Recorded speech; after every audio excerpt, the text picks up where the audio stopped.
My stepsister sobbed that no one would ever love her, then tried to seduce my boyfriend, and my stepmom told me to hand him over. I, a 24-year-old female, need to get this off my chest because I keep wondering if I am the insane one here. This includes my stepmother Margaret, 52, my stepsister Clara, 22, my father Daniel, 55, and my partner of 3 years, Ethan, 26.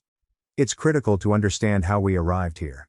When I was 8 years old, my biological mother abandoned us. She packed her luggage one morning while my father was at work and I was in school. I returned home to find a note on the kitchen counter stating that she could no longer take being a mother. My father had to explain to an 8-year-old why mommy was not coming back. He raised me alone for 2 years. When I was 10 years old, my father met Margaret during a parent-teacher conference. Her daughter, Clara, was in my grade but attended a different school. Clara was born with spina and needed a wheelchair. Margaret was newly divorced and was working as a substitute teacher to make ends meet. My father operated a successful small plumbing business. Margaret began to come over more frequently. She would invite Clara over for play dates, and eventually she would stay for dinner. I recall being overjoyed to have another girl around, especially one who appeared so kind. Clara was shy and quiet, but always respectful to grown-ups. She looked at you with large eyes that made you want to protect her. My father and Margaret married when I was 12. Margaret left her substitute teaching position because my father's business was flourishing and he could support all of us. We relocated to a larger house with wheelchair access for Clara. Margaret took care of the house while my father worked long hours. Clara and I shared the upstairs, but she had the room with the stair lift. The first several years were good. Margaret made sure I didn't feel excluded, even though Clara required more attention owing to her medical appointments and physical therapy sessions. She helped me with my homework, attended my soccer games, and ensured that I had all I needed for school. Clara and I got on well enough. We watched movies together, and she helped me with math while I assisted her with English. When I was 15, I met Ethan at a summer camp for disabled youngsters and their siblings. The camp organized activities that mixed typical and handicapped children. I was there for Clara, and Ethan was there for his younger brother, who has autism. Ethan was 17 at the time and had already started working part-time while finishing high school. He was gentle with Clara throughout the camp activities and made her giggle a lot. She appeared more extroverted around him than with others. After camp concluded, Ethan began visiting our house. He made friends with Clara first. Actually, she enjoyed talking to him about books and movies. He treated her like any other teenager, not as someone to be pitied. My father liked him since he was respectable and had a job. Margaret seems happy that Clara had gained a friend. Over the next 2 years, Ethan became a regular visitor to our house. He would visit after school and on weekends. Clara always looked up when he arrived. She began inquiring when he was coming over and became unhappy if he canceled plans. I didn't think much of it at the moment. I was preoccupied with my own high school activities and a part-time work in a clothing store. During my senior year, something changed. Ethan started asking me to hang out without Clara on occasion. We began talking more while she was not present. He helped me prepare for my SATs and drove me to job interviews. One evening in the spring, while we were sitting on the back porch after Clara had gone inside, he told me he had liked me for a while but didn't want to make things awkward because we were all friends. We began dating the summer before I left for college. Clara's demeanor altered instantly. She got grumpy and abrupt with me. Whether Ethan came over, she monopolized his attention and became irritated whether he wanted to spend time with both of us or just me. Margaret observed the shift and questioned me about it. I told her I suspected Clara had formed a crush on Ethan. Margaret nodded and said she would speak with her about it. I attended college 3 hours away while Ethan remained local and began working full-time at an auto repair shop. Clara began her senior year in high school. During my travels home, I observed Clara was still cool toward me, but Margaret said that she was simply adjusting to my absence at college. Ethan and I maintained a long-distance romance for 2 years. He paid me visits at school whenever he could, and I returned home on holidays and weekends. We got along well, despite the fact that the distance was difficult at times. Clara gradually warmed up to me again, but she continued to act weirdly while Ethan was present. After graduating from college, I briefly returned home to look for work. Ethan and I discussed moving in together after I found steady job. That's when things became odd again. Clara had recently started community college and was taking online classes because it was more convenient for mobility. She spent most of her time at home and Margaret had started working part-time at the library. Clara kept inquiring about Ethan. When was he coming over?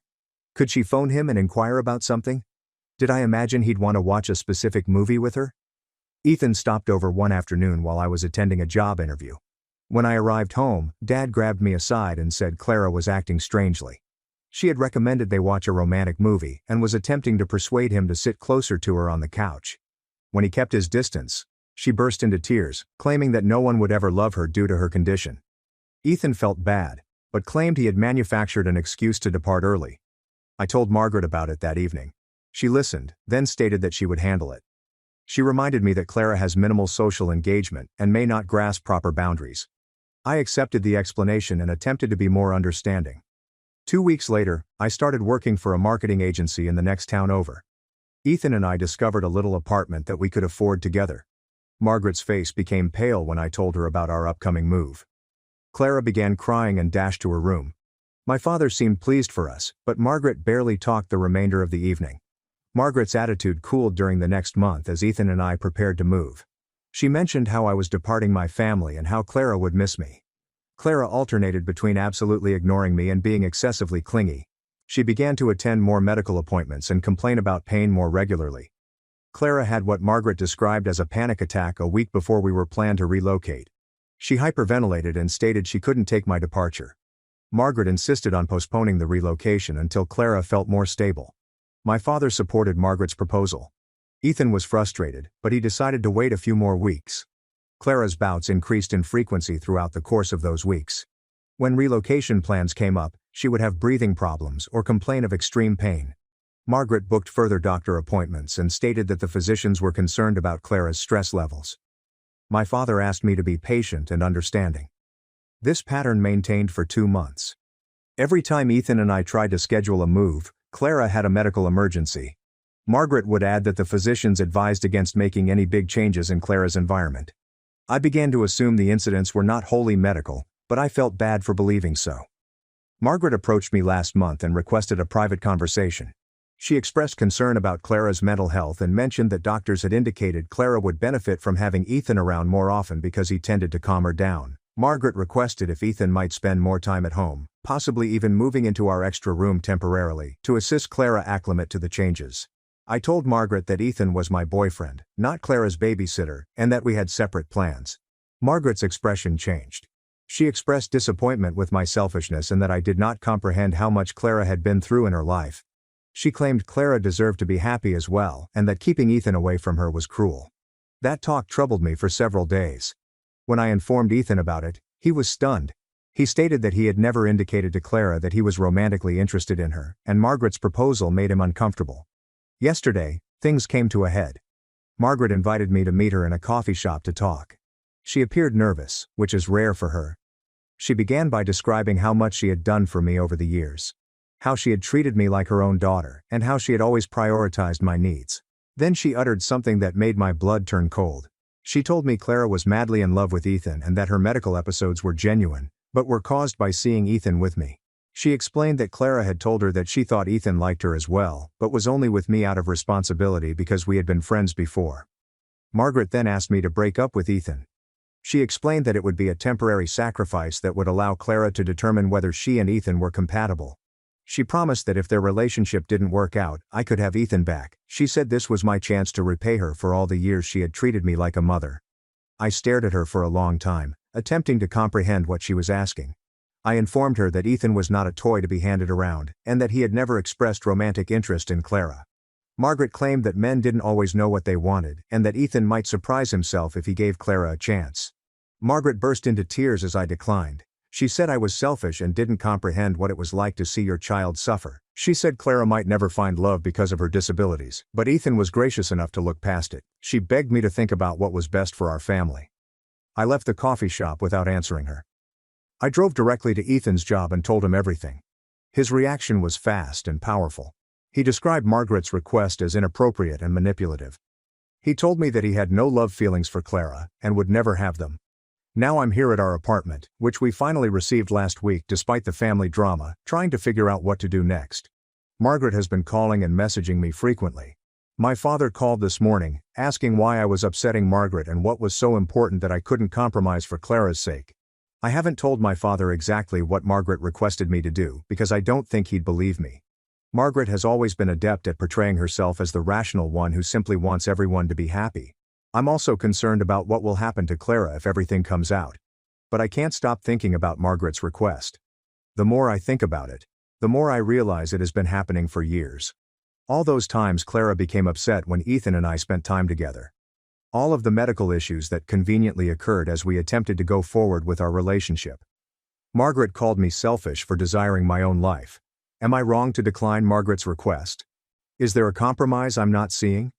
I love my family, but I don't believe I can give up my relationship to make Clara happy. Ethan has been nothing but kind to her, but that does not imply he owes her a sexual connection. I keep debating whether I should tell my father what Margaret wanted me to do. Part of me believes he deserves to know, but I'm also terrified it will destroy our family. Margaret has been a nice stepmother to me in many respects, and I don't want to cause her or Clara any unnecessary pain. How would you handle my situation? Update 1. I didn't plan to be back so soon, but things have taken an unexpected turn. Thank you to everyone who responded to my first post.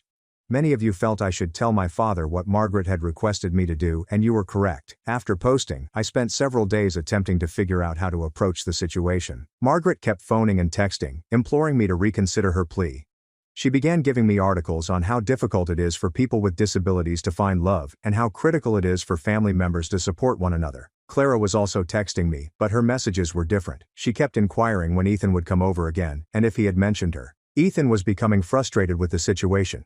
He explained that the frequent family drama was damaging our relationship, and that we needed to set some limits. He suggested I speak with my father and get things out in the open. He was correct, but I kept putting it off for fear of what might happen. Last Tuesday, someone made the decision for me. I was at work when my father contacted me, upset and bewildered. He stated Margaret had informed him that Ethan and I had split up, and that Ethan was now interested in Clara. According to Margaret, I was being difficult and interfering with their new relationship. I was so shocked that I couldn't talk for a time. My father went on to add that Margaret was concerned that I was struggling to accept the shift and that I might need some time away from the family to digest it. He suggested that I stay at Ethan's apartment for a while to allow everyone time to acclimate. That's when I learned how far Margaret would go with her deception. She had planned to drive the issue by lying to my father and portraying it as a done thing. I informed my father that Margaret had lied to him and that Ethan and I were still very much together. He appeared perplexed and stated that he would need to talk to Margaret about the misunderstanding. I left work early and drove directly home. Margaret and Clara were in the kitchen, and as I entered they both fell quiet. I asked Margaret why she had informed my father that Ethan and I had broken up.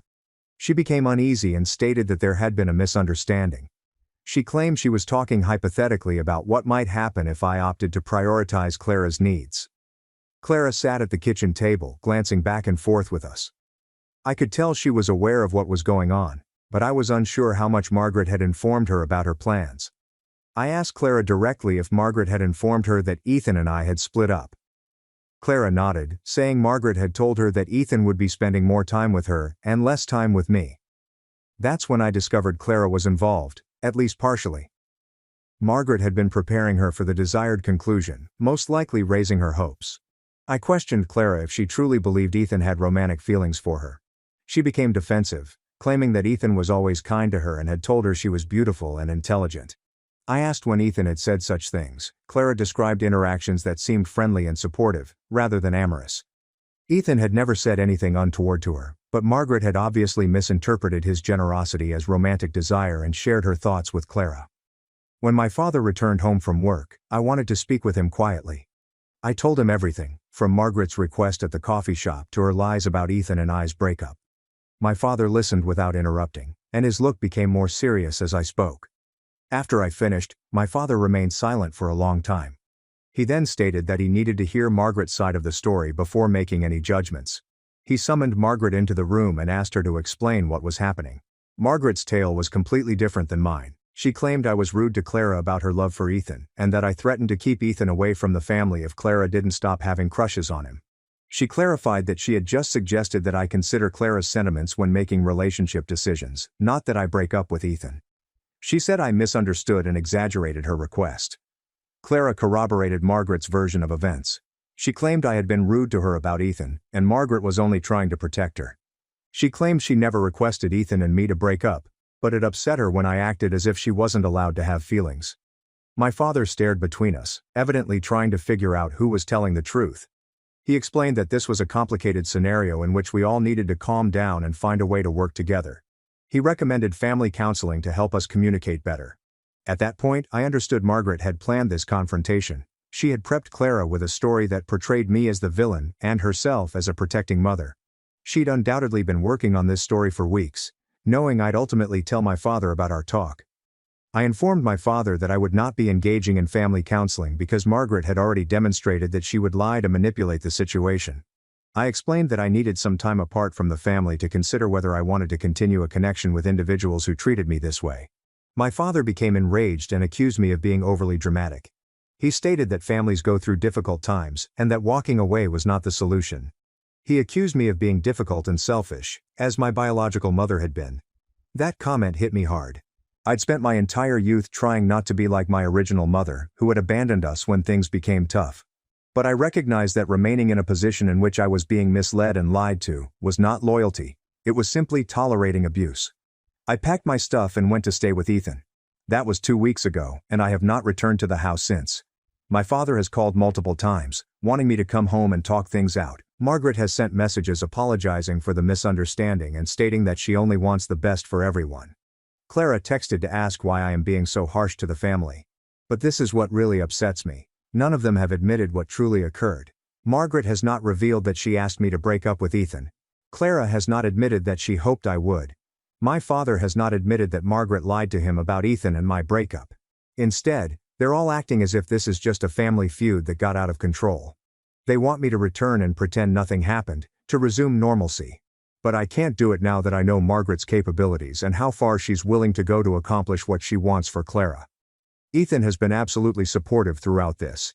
He's made it obvious that he doesn't want anything to do with Margaret's manipulation and is committed to our partnership. He's also offered to speak with my father personally about what happened, but I'm not sure it would help at this time. The hardest aspect is that I still love my family, despite everything that has transpired. Margaret cared for me for many years and was not always manipulative. Clara is my sister, even if she isn't dealing with this situation well. My father reared me and worked hard to provide for our family. However, I am beginning to see that love does not imply condoning hurtful treatment.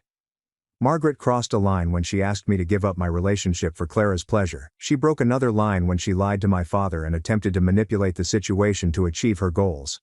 I don't know what will happen next. My father has stated that if I do not return home and straighten things out with the family, he will discontinue financial assistance for me. Margaret and Clara are acting as if I was the one who started this whole issue by being selfish and unforgiving. Part of me wonders whether I should just return and attempt to make peace. It would be easier than dealing with all of the strife and uncertainty. But every time I think about it, I recall Margaret sitting across from me in that coffee shop, asking me to break up with my boyfriend so that her daughter might have him. I recall the look in her eyes as she lied to my father about what had transpired. I can't go back to pretending everything was fine. I can't go back to avoiding Clara's emotions or accepting Margaret's manipulation as normal family dynamics. So I guess I'm seeking for advice again. How do you restore your life if your family turns on you for refusing to be manipulated? How do you deal with the guilt of stepping away from folks who say they love you but don't respect your boundaries? Update 2. I wish I could say things improved following my last report, but they really deteriorated significantly before improving. I'm writing from my new apartment, which I share with Ethan, and I finally feel like I can breathe again. After my last post, I was away from my family for almost 3 weeks. During that time, Margaret intensified her efforts to persuade me to return. She began calling my workplace, informing my supervisor that there was a family emergency and that I needed to get home immediately. When my supervisor handed me the messages, I had to explain that there was no emergency and my stepmother was lying. Margaret also reached out to some of my college buddies via social media. She told them I was experiencing a mental breakdown and requested them to persuade me to return home. Several friends called me, concerned, and I had to explain the true situation to them. It was awkward and stressful. The worst aspect was what she did to Ethan. Margaret managed to get his work phone number and called his employer. She informed Ethan's supervisor that he had acted inappropriately with a disabled family member and that the family was considering filing charges. Ethan's employer summoned him to the office the next day for an awkward chat. Ethan had to describe the entire issue to his manager, including presenting text exchanges between us proving we were in a committed relationship. Fortunately, his boss trusted him and recognized that this was a family dispute rather than a criminal matter. However, Ethan was shocked by the incident, which made us both realize how far Margaret was willing to go. That experience convinced me that I needed to take more serious measures. I couldn't continue to live in limbo while Margaret tried to destroy my relationship and reputation. I resolved to write a lengthy letter to my father, outlining everything that had happened, including Margaret's initial request, and all of her following lies and manipulations. In the letter, I told my father that I loved him but couldn't have a relationship with him if he kept enabling Margaret's conduct. I stated that I was willing to keep a connection with him independent from Margaret and Clara, but only if he admitted what had transpired and stopped expecting me to tolerate Margaret's manipulation. I also sent a letter to Clara. I told her that I didn't blame her for having feelings for Ethan, but she needed to understand that those feelings did not give her the right to be in my relationship. I told her I wished she could find happiness with someone who genuinely wanted to be with her, but that person would never be Ethan. I sent both letters and waited. For a week I had heard nothing. Then my father called and requested to meet me for coffee. He sounded exhausted and older than I recall. When we met, my father looked like he hadn't slept well. He claimed he questioned Margaret about what I had stated in my letter. Initially, she denied everything and claimed I was lying to turn him against her. But as he probed her for details about specific conversations, her story began to unravel. My father claimed that the turning point came when he asked Margaret directly if she had ever asked me to break up with Ethan. Margaret eventually revealed that she had advised that I prioritize Clara's happiness, but she argued that it was an acceptable request from one family member to another. When my father asked her why she had lied to him about Ethan and I breaking up, Margaret explained that she had been trying to spare Clara from disappointment and that she believed I would finally see things her way. She claimed she had never planned for things to get that complex. My father expressed regret that he had not believed me right away. He claimed Margaret had always been so skilled at explaining things in a way that made her appear sensible and compassionate that he had come to rely on her judgment above his own intuition. He apologized for comparing me to my biological mother and suggested we concentrate on mending our relationship. I informed my father that while I appreciated his apologies, I needed to see actual improvements before I could trust him again. I told him he needed to set limits with Margaret about her behavior toward me and Ethan, and he shouldn't expect me to sacrifice my own happiness for Clara's emotional needs. My father agreed to those conditions, but he also asked if I would consider giving the family another chance to sort things out. He stated Margaret apologized and wanted to make things right. He suggested that we all get down and have an honest chat about what had happened. Against my better judgment, I agreed to a single family meeting. I told my father it would be at a neutral site, not their house, and that Ethan would accompany me. I also stated that if Margaret lied or tried to manipulate the situation during the discussion, I would leave without giving them another chance. The encounter was disastrous. We met at a restaurant, and Margaret had prepared an entire speech about how much she loved me and apologized for any misunderstandings, but when I pressed her to explicitly state that she had asked me to break up with Ethan, she couldn't. Instead, Margaret continued stating that she merely wanted me to think about Clara's sentiments, or that she had suggested I think about what was best for the entire family. She refused to use the word breakup, despite the fact that it was exactly what she had requested me to do. Clara was even worse. She accused me of being jealous of her connection with Ethan and attempting to keep them apart because I was insecure. She said Ethan had been leading her on by being kind to her, and I was forcing him to pretend he didn't have feelings for her. Ethan eventually spoke up, telling Clara that he was never romantically interested in her and never would be. He explained that he had been kind to her as a friend and as my sister, but she had mistaken his friendship as anything more. Clara burst into tears, explaining that Ethan was only saying that because I was influencing him. Margaret sprang to Clara's defense, claiming Ethan was being unkind to a vulnerable person. She stated she couldn't imagine Ethan would reject Clara only because of her disabilities. That's when I understood that nothing had changed. Margaret and Clara were still living a fantasy in which Ethan secretly desired to be with Clara, but was thwarted by mean, selfish me. They had learned nothing from the previous few months of conflict. I stepped up to leave, but my father encouraged me to stay and keep trying. He stated that families should work through their problems rather than giving up when things were unpleasant. I informed him that I had tried to sort out the problem, but Margaret and Clara refused to accept reality. As we walked out of the restaurant, Margaret told me that she would never give up on her daughter's happiness. She stated I could go away as my real mother did, but she would always fight for Clara. That comment was the last straw for me. Margaret saw me as a hindrance to Clara's happiness, rather than as the daughter she was expected to love and protect. No matter what I did or how much I sacrificed, it would never be enough because Margaret would always choose Clara's desires over mine. Ethan and I left town the following day. We were intending to relocate anyway because Ethan had received a job offer in another city. The work paid better and provided us with a fresh start away from the family strife. We've been here for 6 weeks, and it's been serene. No manipulative phone calls, no guilt trips about family loyalty, and no one asking me to give up my happiness for someone else's.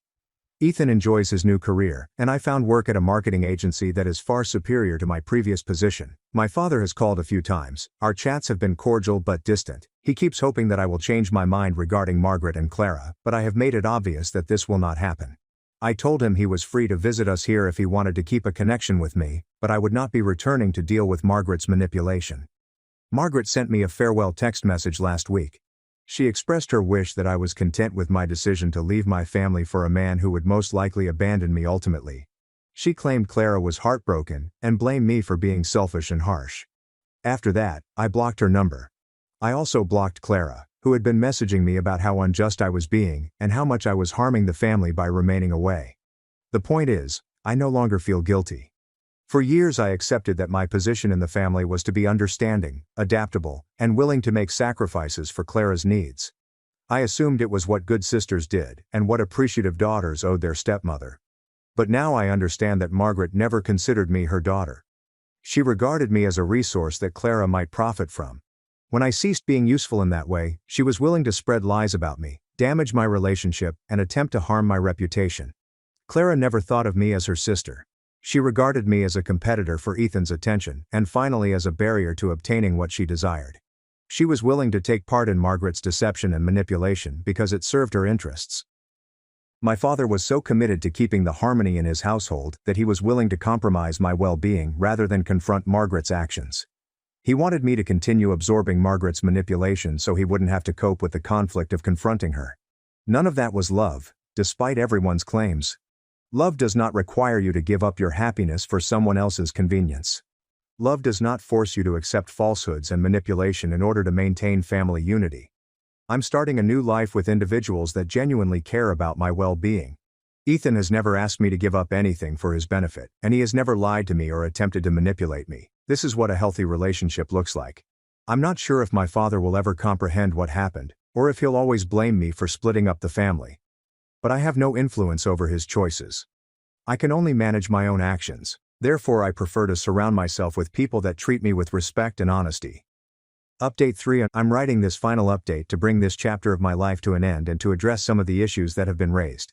It's been 6 months since I moved away with Ethan, and I can honestly say that it was the best decision I ever made. Life here has been good. Ethan was promoted at his job, and we are saving money to buy a house. I work for a company where my supervisor values my abilities and does not have to deal with family members contacting about bogus problems. We've become friends with our neighbors and joined a hiking group. I never imagined I could have such a normal, quiet existence. My father came to visit us twice. The first visit was unpleasant because he kept bringing up Margaret and Clara, asking whether I missed them and if I was willing to forgive them. He appeared to assume that I had had enough time to recover from what had transpired. I had to explain that this was not about harboring grudges, but about protecting oneself from people who have demonstrated a willingness to lie and mislead in order to obtain their desired outcome. The second appointment went well. My father seemed to realize I wasn't coming back, so he stopped trying to persuade me to reconcile with Margaret and Clara. We talked about other things for a few hours, and it felt like we were back in our typical father-daughter connection. He stated he was proud of the life Ethan and I were creating together, but my father also told me several things that reinforced I had made the right decision to leave. Apparently, once I moved away, Clara was confident Ethan would realize he missed her and return for her. Margaret reinforced this dream, suggesting they drive to our new city to surprise him. My father put a halt to that idea, but only because he was concerned about how it would appear if they arrived up unexpectedly. He didn't seem to grasp that the idea was unacceptable, because Ethan had expressed his feelings clearly, and stalking someone is bad no matter how it appears. Margaret also began telling others in their social circle that I had turned against the family because I couldn't accept Clara's happiness. According to my father, she was portraying herself as the patient mother whose disabled kid was being bullied by a jealous stepsister. Some people believed her narrative, which was not surprising to me. Clara eventually began dating someone she met in an online support group for people with disabilities. My father claimed she seemed pleased with this new person. And Margaret was overjoyed that Clara was finally receiving the attention she deserved. Apparently, neither of them recognized the irony in Clara's ability to find someone who wanted to be with her once she quit obsessing over Ethan. My father asked if I would consider congratulating Clara on her new relationship. I told him no. Clara had cooperated in Margaret's attempts to manipulate and control my life, and she had never apologized or admitted her mistakes. The fact that she had discovered pleasure did not excuse her previous actions. Margaret attempted one final manipulation about 3 months ago. She messaged me through my father, stating Clara was getting married, and asked me to be her maid of honor. The message stated that here was my opportunity to be the bigger person and demonstrate that family was more important than previous arguments. I informed my dad to inform Margaret that I would not be attending Clara's wedding in any manner. I also told him that if Margaret attempted to contact me again through him or anyone else, I would cut off contact with him as well. I had set clear boundaries, and I was not going to let Margaret continue to break them just because she wore a bridal gown during her manipulation. My father was disappointed, but said he understood. He also confessed that he thought Margaret's request was improper considering what had occurred. It was the first time he had directly critiqued Margaret's behavior, and it meant a lot to me that he could now see her clearly. Clara got married 2 weeks ago. My father gave me a snapshot from the wedding, and Clara appeared to be really delighted with her new spouse. I was happy for her, but I did not regret not being present. That wedding reflected a family that had never seen me as anything more than a tool for Clara's advantage. Ethan and I are getting engaged next month. We're arranging a little ceremony for a few close pals. My father will be invited, but Margaret and Clara will not. I've learned that you get to select who observes the most significant moments in your life, and I choose to surround myself with individuals who have earned the right to be present. Some may believe I'm being overly harsh, or that I should have tried more to make things work with my family. But I knew that pushing harder would have only resulted in more manipulation and abuse. Margaret would never have ceased attempting to control my life for Clara's sake. Clara would never have stopped considering me as a barrier to her happiness. The truth is that Margaret and Clara did not love me. They appreciated what I could do for them and made their lives easier. When I ceased being useful in that way, they were willing to spread lies about me, undermine my relationship, and isolate me from anyone who supported me. My father adored me, but he cherished his tranquil household more. He was willing to risk my safety to avoid disagreement with Margaret. That is not the love I deserved. And it is not the love I am ready to accept any longer. I don't wake up every morning wondering what manipulation Margaret will try next, or what emotional crisis Clara will have if she doesn't get her way. I don't have to walk on eggshells or give up my own needs to keep the peace. I don't have to pretend that lies, misunderstandings, or abuse constitute love. Instead, I wake up next to someone who has never asked me to be less than myself for his benefit. I work in an environment where my efforts are valued. My friends respect and support my boundaries and decisions.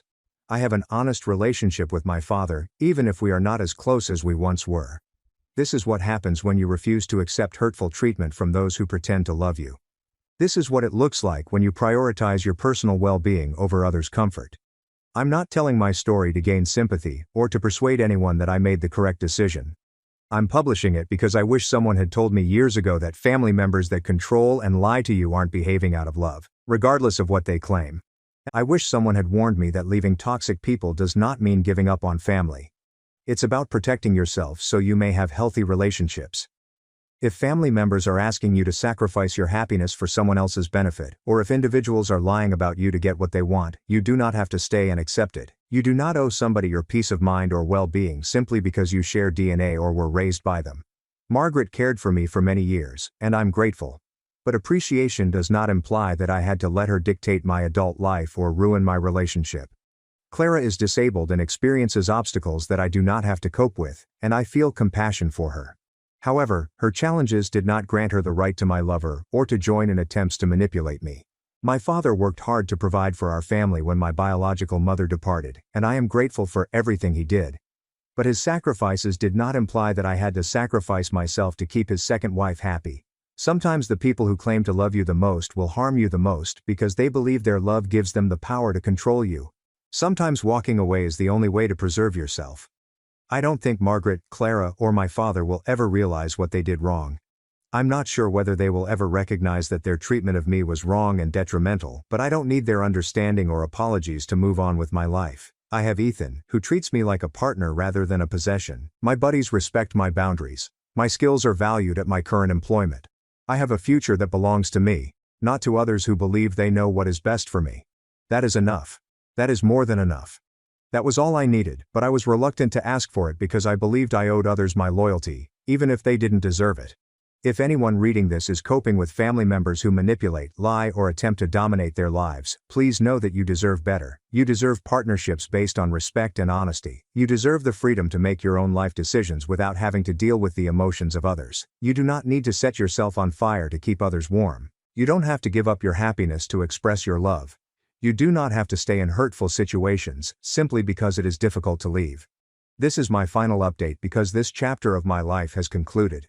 I'm no longer the girl who tries to make everyone happy at her own expense. I am not the daughter who tolerated manipulation because she was grateful for a roof over her head. I'm not the sister who prioritizes someone else's desires over her own. I'm simply Olivia, building a life with someone who loves me unconditionally and making decisions based on what's best for me, rather than what's easier for others. It took longer than it should have, but I got here. And if you're reading this and see yourself in my tale, you can do it too. My father handed the company to my golden boy brother at his 60th birthday, so I quit overnight and built a rival empire that crushed them. I've been lurking on Reddit for years, reading stories like this and never imagined I'd have one to contribute. But, after what happened last month, I need to get this off my chest, since it has been eating me alive. 34 years old, and this entire situation began when I was a child but truly burst about 2 years ago. To understand why everything went so well, you must first understand my family's destructive dynamics. My father Robert is 62 years old and owns Harrington & Sons, a medium-sized construction company. I started it from nothing in the 1980s. It grew to roughly 50 staff, working on commercial and residential projects across 3 counties. Growing up, that corporation was practically our religion. Every dinner conversation revolved around jobs, contracts, which teams were performing, and which suppliers were providing us with the best deals. The and Sons section was supposed to refer to me and my younger brother Ryan, a 29-year-old guy. Dad made this plain from the moment we could walk. "Someday you boys are going to take over this empire I built," he'd say, usually while staring at blueprints on our kitchen table. "Harrington & Sons is going to be your legacy." But here's where things go wrong. Dad decided Ryan was the actual construction worker, and I was just a liability he'd have to deal with. Ryan was one of those kids who seemed to excel at every athletic activity. He was a star athlete in high school and could fix engines by the age of 14. He exuded an air of effortless assurance that drew others in. "Dad ate that fucked up. Look at Ryan," he'd boast to anyone who listened. "Kid's got natural leadership. Born for this business." Meanwhile, I was the one who was paying attention in class, learning about business management, cost estimation, and project management software certification. I'd spend my summers working on Dad's job sites. Instead of being applauded for grasping the technical aspect, I was reprimanded for not being hands-on enough. The tipping point came when I was 19 and suggested that Dad computerize the business processes. It was 2009, and he was still doing everything on paper: estimates, scheduling, payroll, and inventory. It was a nightmare. I discovered a construction management software that could streamline everything, save money, and eliminate errors. Dad's response: "Real construction workers don't need computers, son. We build things with our hands, not by staring at screens all day." Ryan, who was 14 at the time and hardly knew which end of a hammer to handle, nodded along as if he understood anything about operating a business. "Yeah, Mark, construction is about getting dirty, not playing with gadgets." This became the theme of my life. Every time I sought to implement modern business methods in the organization, I was told I was overthinking it or making everything too hard. Dad actually said, "College is fine, son, but this is the real world. You can't learn construction from a textbook." Ryan, on the other hand, dropped out of community college after only 1 semester because he didn't enjoy it. Dad's reaction: "Good for you, son. Real men learn by doing." I continued working for Dad throughout college and beyond graduation, hoping that he'd ultimately see that I understood the business aspect better than anyone else. I overhauled our filing systems, established proper project costing methods, and even constructed a simple database to manage equipment upkeep. All without being asked, and on my own time. But every family event, company BBQ, and supplier meeting had the same story. Ryan was the golden boy who truly understood the building business. And I was just Mark, the guy who was good at paperwork. The favoritism was ridiculous. Ryan would arrive late to job sites, spend half the day on his phone, then depart early for whatever party or date he had arranged. Dad would simply grin and remark, "Boys will be boys." I'd work 60-hour weeks, solve logistical issues, negotiate lower material costs, and get a shrug at best. When Ryan turned 21, Dad began discussing succession plans. Not to me. I discovered out about these chats after overhearing Mom conversing on the phone with her sister.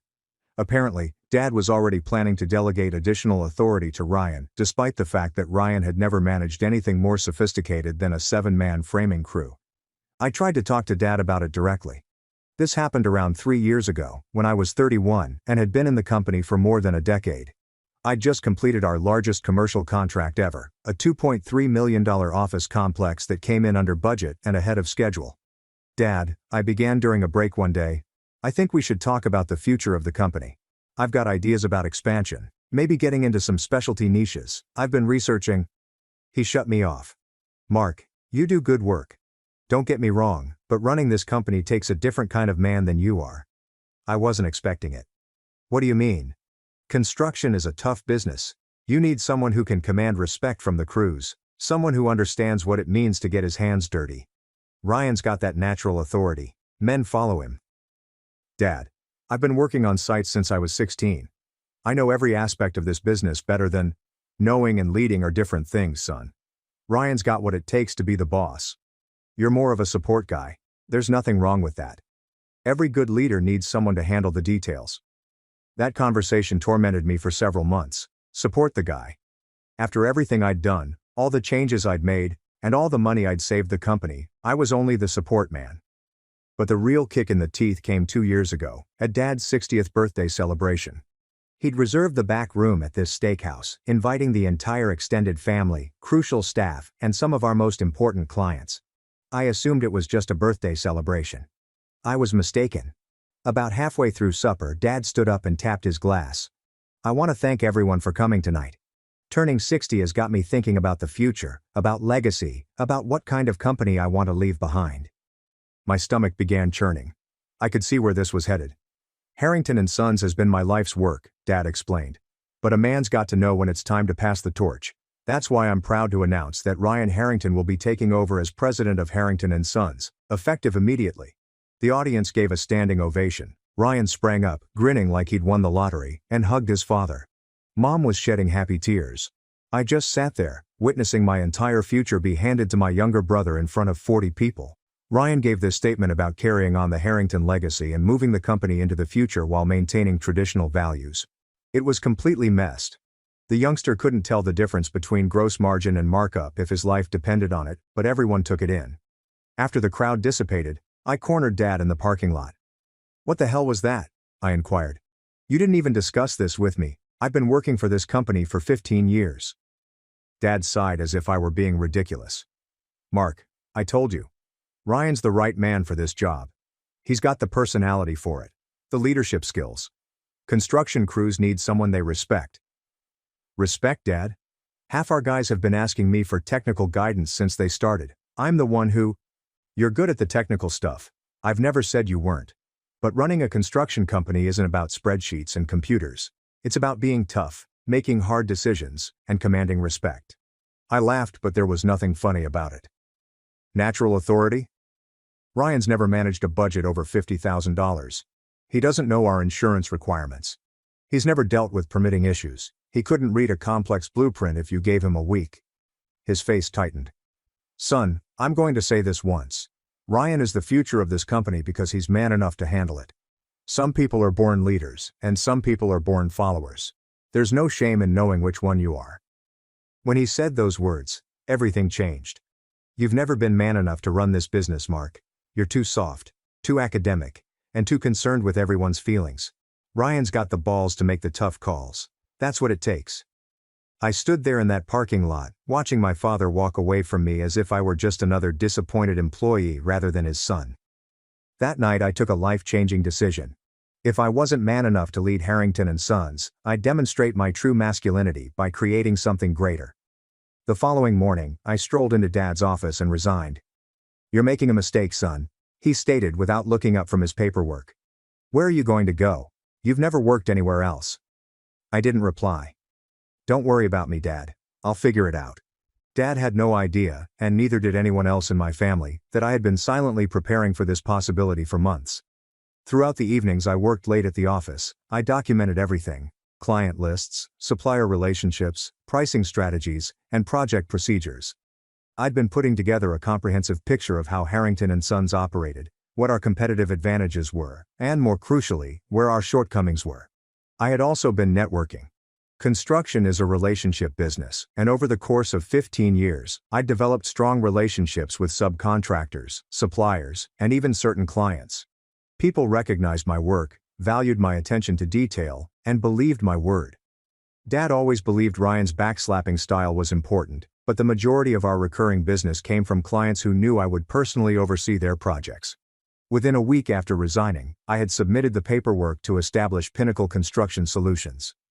I deliberately chose the name Pinnacle, implying that we were the pinnacle of quality and professionalism, and Construction Solutions indicating that we addressed problems rather than simply throwing muscle at them. I started small, using my savings to rent a small office space in a nearby business park, purchasing some basic equipment, and hiring 2 people I'd worked with at Harrington and Sons who were fed up with Ryan's nasty management style. My first contract was for a small house remodeling around $15,000, which I could complete mostly by myself. But I had larger plans. One of Harrington and Sons' most serious flaws was a lack of technological proficiency. Dad's insistence on doing things the old way made them extremely inefficient in comparison to what was achievable. I'd spent years watching us lose money on projects due to bad scheduling, insufficient cost tracking, and communication breakdowns between the office and field team. I made significant investments in construction management software, project tracking systems, and mobile technologies for field teams. While Harrington and Sons still used paper timesheets and handwritten change orders, my team had tablets that allowed them to examine blueprints, submit daily reports, manage material usage, and interact instantaneously with the office.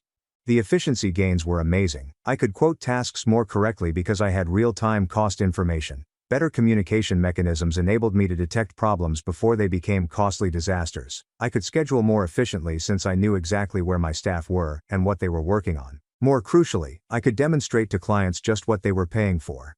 While Harrington and Sons continued to make broad estimations based on their experience, I was able to provide specific breakdowns of how their money would be spent. My second contract involved a $40,000 kitchen remodeling, followed by a $75,000 bathroom upgrade. Word spread about a new construction company that completed projects on schedule and within budget.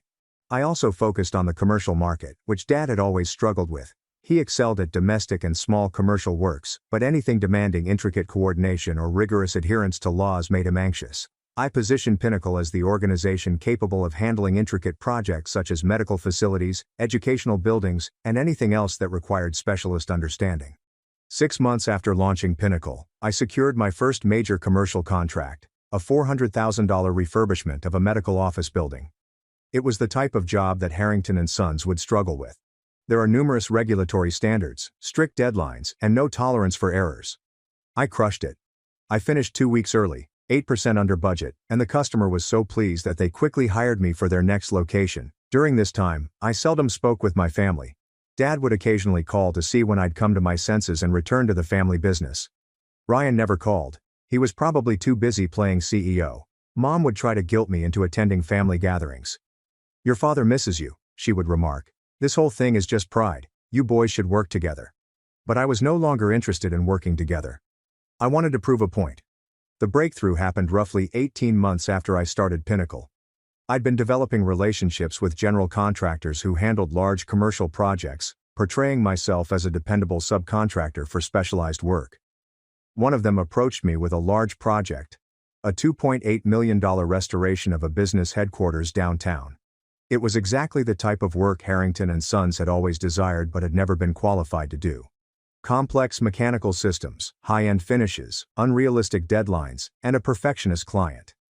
I spent 3 weeks putting together my bid, which included cost estimates down to the cent, a full project timeline, comprehensive quality control systems, and references from every big task I had performed. When I submitted it, I knew it was flawless. I landed the job. More crucially, I outbid Harrington and Sons by $200,000, offering a faster completion time. The general contractor then told me that Harrington and Sons' concept appeared amateurish in comparison to mine. "Your documentation was incredible," the man said. "Their bid was basically a number on a napkin with a handshake." That's when I knew I had Dad right where I needed him. The downtown headquarters project established my reputation. Not only did I accomplish it flawlessly, but I also finished ahead of schedule and under budget. The client was so impressed that he hired me for 2 additional locations. The general contractor began referring me for additional important jobs. Within 6 months of finishing the job, Pinnacle Construction Solutions had 15 workers and $8 million in contracted contracts. Meanwhile, Harrington & Sons were floundering. I wasn't immediately competing against them. I was pursuing larger, more difficult projects that they couldn't manage anyway. However, my accomplishment began to have an impact on their reputation through comparison. Potential clients would say, "We heard about this new company, Pinnacle Construction Solutions. They did that amazing headquarters renovation downtown. We're thinking of going with them instead." Contractors who used to subcontract with Harrington & Sons began to choose my company for specialized work. Suppliers began offering me better terms because my payment schedule was more consistent and my volume increased faster. The major blow came when I began targeting Harrington & Sons' core clientele directly. I had spent 15 years developing relationships with their customers. I knew exactly what they valued, what bothered them about working for Harrington & Sons, and what they'd pay more for. I created proposals that addressed each of their concerns. Thompson Industries had partnered with Harrington & Sons for 8 years. They completed approximately $300,000 in building maintenance and repair work each year. A steady source of income for Dad. I planned a meeting with their facilities manager, whom I had worked with dozens of times while at Harrington & Sons. "Mark," he remarked when I went into his office, "I heard you started your own company. How's that going?" "Really well," I answered. "Actually, that's why I'm here. I know you've been happy with Harrington & Sons, but I wanted to show you what we could do differently." I presented a thorough facilities management proposal that was unlike anything Harrington & Sons had ever offered. Rather than simply responding to problems as they arise, I proposed a proactive maintenance system that includes predictive scheduling, extensive reporting, and guaranteed response times. More importantly, I promised to perform it for 15% less than what they were paying Harrington & Sons while delivering superior service. "This is impressive," the facilities manager commented, flipping through my presentation. "Harrington & Sons never offered anything like this level of documentation and planning." "We're not Harrington & Sons," I corrected myself. "We're focused on solving problems, not just throwing labor at them." 2 weeks later, Thompson Industries terminated their contract with Harrington & Sons and signed with Pinnacle. That was only the beginning. Over the next 8 months, I diligently pursued every important Harrington & Sons client. I did not compete based just on pricing. I competed on value, offering services that Harrington & Sons were unable or unwilling to deliver. Advanced project management software allows clients to track progress in real time. Detailed cost reporting that revealed exactly how their money was spent. Guaranteed completion deadlines with penalties if we were late. Quality assurance processes that avoided the costly errors that had plagued some of Harrington & Sons' recent projects. One by one, Harrington & Sons' largest clients switched to Pinnacle Construction Solutions. Riverside Manufacturing, which made $500,000 per year, is no longer around. Central Medical Group, which earned $400,000 each year, has closed. Brookstone Property Management, $600,000 per year, gone.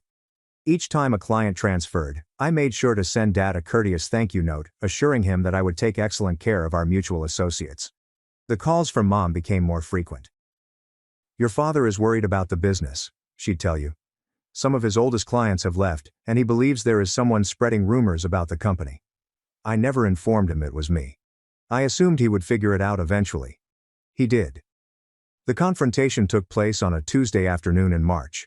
I was in my workplace, a proper office now, 3,000 square feet with a conference room and capacity for 20 staff. When my receptionist called, "Mark, there's a Robert Harrington here to see you. He says he's your father." I grinned. "Send him back."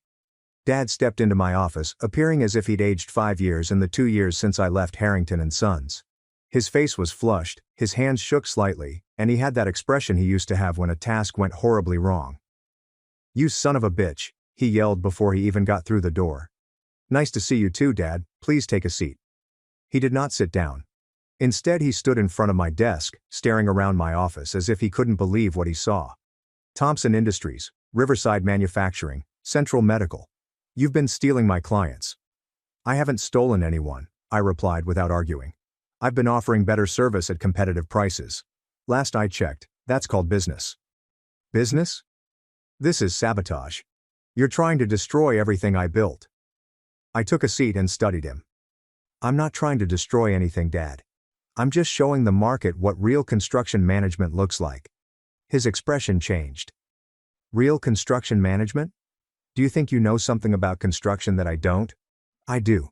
I know how to leverage technology to improve efficiency, how to provide full information and transparency to clients, and how to regularly deliver projects on time and within budget. And I assume Ryan doesn't know any of that, I smiled. How is Ryan doing, by the way? I heard Harrington and Sons lost the Riverside manufacturing contract. That's got to hurt. Dad clenched his jaw. We're fine. Are you? Because from what I hear, you've lost about $2 million in annual revenue over the last 8 months, which must be putting some strain on cash flow. The truth was, I knew exactly how Harrington and Sons was doing financially. Construction is a small sector in our area, so word spreads. Dad was struggling to meet payroll, had laid off 6 employees, and was behind on payments to numerous suppliers. You planned this, Dad continued, his voice softer now. This whole thing, you plan to destroy my company. I plan to build a better company, I countered. If that happens to put pressure on Harrington and Sons, well, that's the free market at work. Dad sank on the chair opposite from my desk. For the first time since walking in, he appeared defeated rather than enraged. Why? He inquired. I gave you a job, taught you the business, treated you like family. Treated me like family? I cracked up. Dad, you told me I wasn't man enough to run the business. You gave everything to Ryan without even considering what I'd contributed. You made it clear that in your eyes, I'd never be anything more than a support guy. I was trying to be realistic about your strengths and weaknesses. No, I answered, standing up and strolling around my desk. You were playing favorites, just like you always did. Ryan was the golden boy who could do no wrong, and I was the disappointing son who didn't measure up to your idea of what a man should be. I motioned around my workplace. Well, this is what your not man enough son built. Pinnacle Construction Solutions did $12 million in revenue last year. We're on track for $18 million this year. We employ 28 people, and every single one of them makes more money than they would at Harrington and Sons. Dad glanced at me as if he was seeing me for the first time. How? He inquired. By doing everything you said couldn't be done. By using technology instead of fighting it. By providing clients with transparency instead of asking them to trust us blindly. By treating our employees like professionals instead of treating them like laborers who should be grateful for whatever we give them. I reclined my chair. You know what the funny thing is, Dad? I learned all of this working for you. Every mistake Harrington and Sons made, every inefficiency, every client complaint. I was paying attention. I was learning what not to do. Dad was silent for a while, then he asked, What do you want? I want you to admit you were wrong. I want you to acknowledge that I was man enough to run the family business, and that your precious golden boy Ryan isn't. Mark, how is Ryan doing as president, by the way? Is he commanding all that respect you were so worried about? Dad's lack of response told me everything I needed to know. Let me guess, I added. Half the crew thinks he's an idiot. The other half doesn't respect him because they know he only got the job because he's your son. Suppliers don't trust him to make decisions because he doesn't understand the numbers. Clients are frustrated because he overpromises and underdelivers. It's been an adjustment period, Dad remarked softly. An adjustment period, Dad? It's been 2 years. If Ryan was going to figure it out, he would have by now. I opened my laptop and turned it toward him. Want to see something interesting? This is a financial analysis I had my accountant run, comparing Harrington and Sons' performance over the past 2 years versus the 2 years before that. The spreadsheet displayed everything. Revenue fell 35%. Profit margins dropped from 12% to 3%. Client retention rate decreased from 85% to 60%. The average project completion time increased by 20%. These aren't just bad numbers, Dad, they're catastrophic. Ryan isn't just failing to grow the business. He's actively destroying it. Dad gazed at the screen, as if it were displaying his death certificate. Meanwhile, I said, opening a different spreadsheet, Pinnacle's numbers look like this. Revenue growth of 400% year over year. Profit margins of 18%. Client retention rate of 95%. Average project completion time 15% faster than industry standard. I'm not just man enough to run a construction business, Dad, I'm better at it than you ever were. That broke him. Dad buried his head in his hands and began crying. I had never seen him cry before, even when his own father died. I'm sorry, he muttered. I was wrong about you. I was wrong about everything. I felt a mixture of joy and sadness as I watched him break down. This was what I was looking for. Acknowledgement, vindication, and proof that I had been correct all along. But watching my father cry in my workplace didn't feel as fantastic as I expected. It's too late for apologies, Dad. The damage has been done. He glanced up at me, tears still in his eyes. What can I do? How can I fix this? You can't. Harrington and Sons is finished. Even if you fired Ryan tomorrow and begged your old clients to come back, they're not going to trust you again. You had your chance to do things right, and you chose favoritism over competence. Father wiped his eyes with the back of his hand. What's going to happen to the company? To Ryan? I honestly don't care what happens to Ryan. He made his bed when he went along with your plan to push me out. As for the company, I imagine you'll have to sell whatever assets you can and pay off your debts. If you're lucky, you might avoid personal bankruptcy. And then what? I'm 62 years old, Mark, and this is all I know. I briefly contemplated hiring him. Despite being a lousy businessman, he was nevertheless a decent construction supervisor. But then I remembered all the years I'd been told I wasn't man enough. All the adulation bestowed on Ryan while my accomplishments were ignored. All the hurt and fury that had brought me here.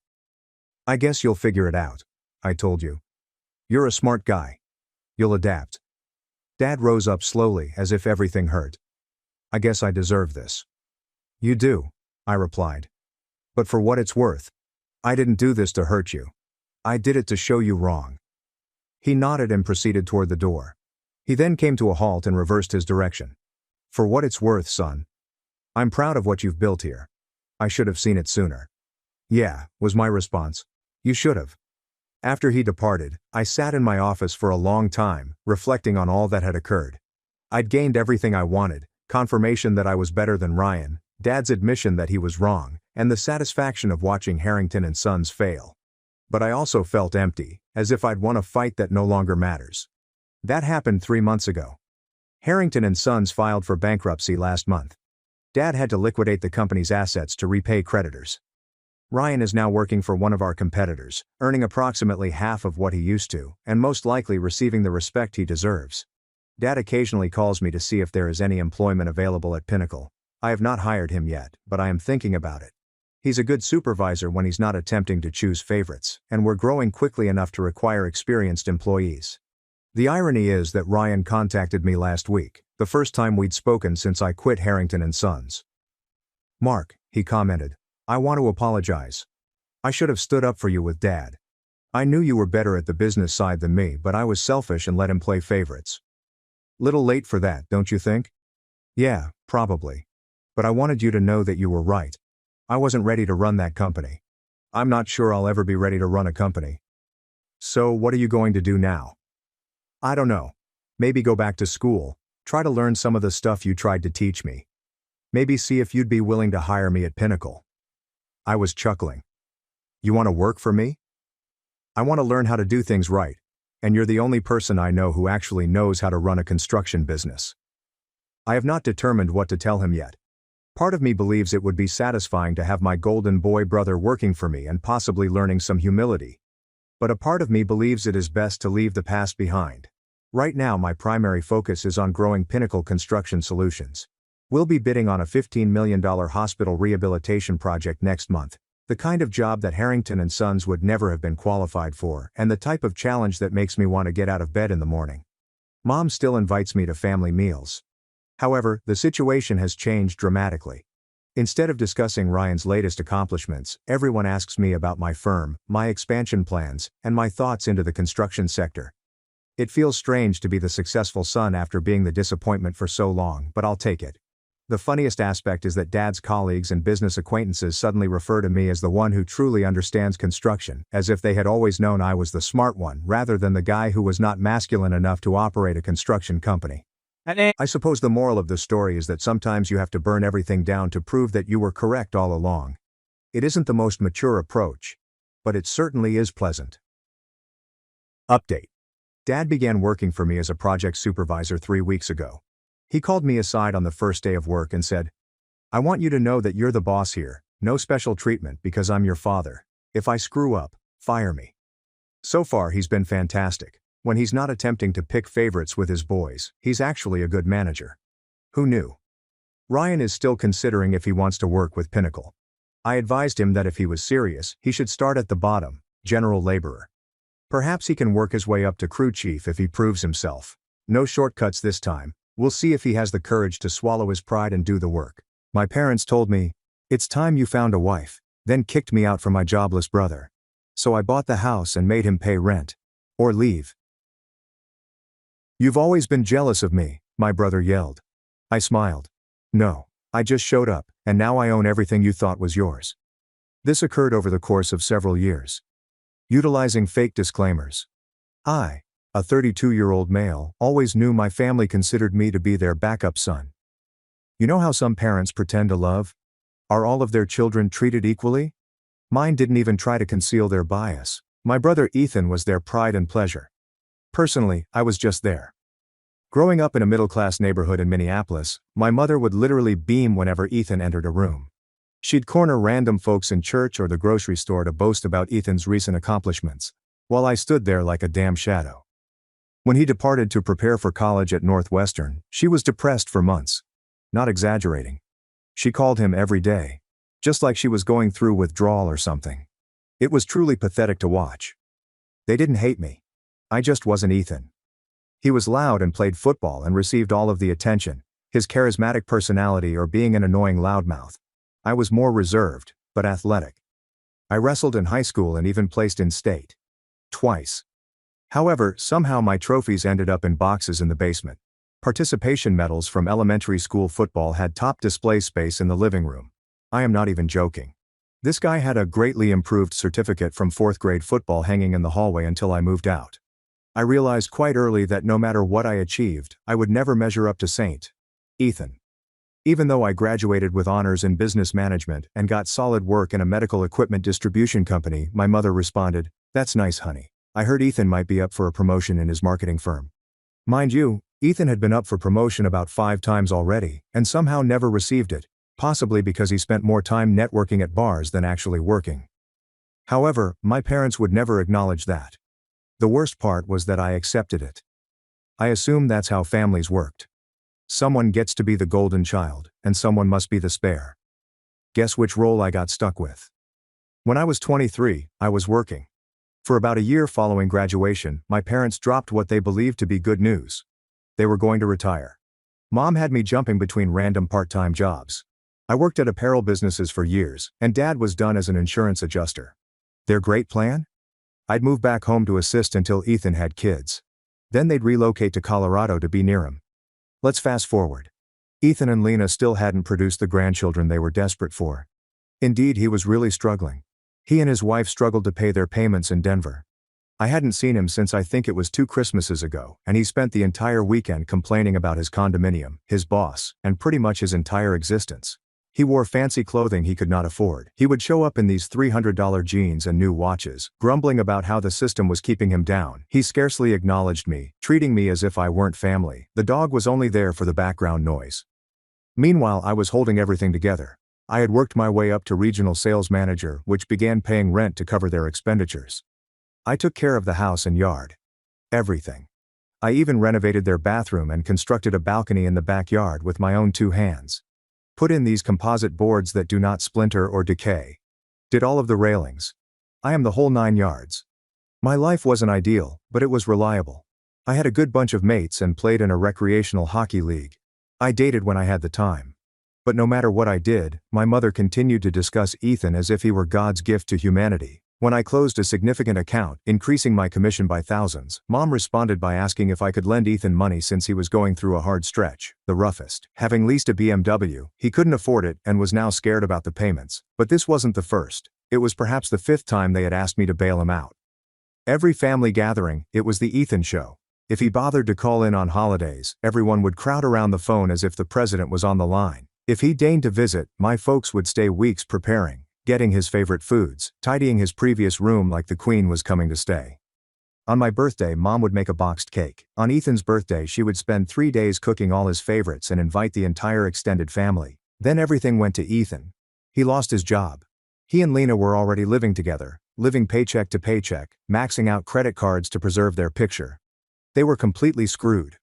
My mom behaved like this was the best news ever, not a joke. She virtually bounced in her seat at supper. "This is perfect," she squealed. "Ethan and Lena can move in while he regains his footing, and perhaps after they're situated, they will finally start a family."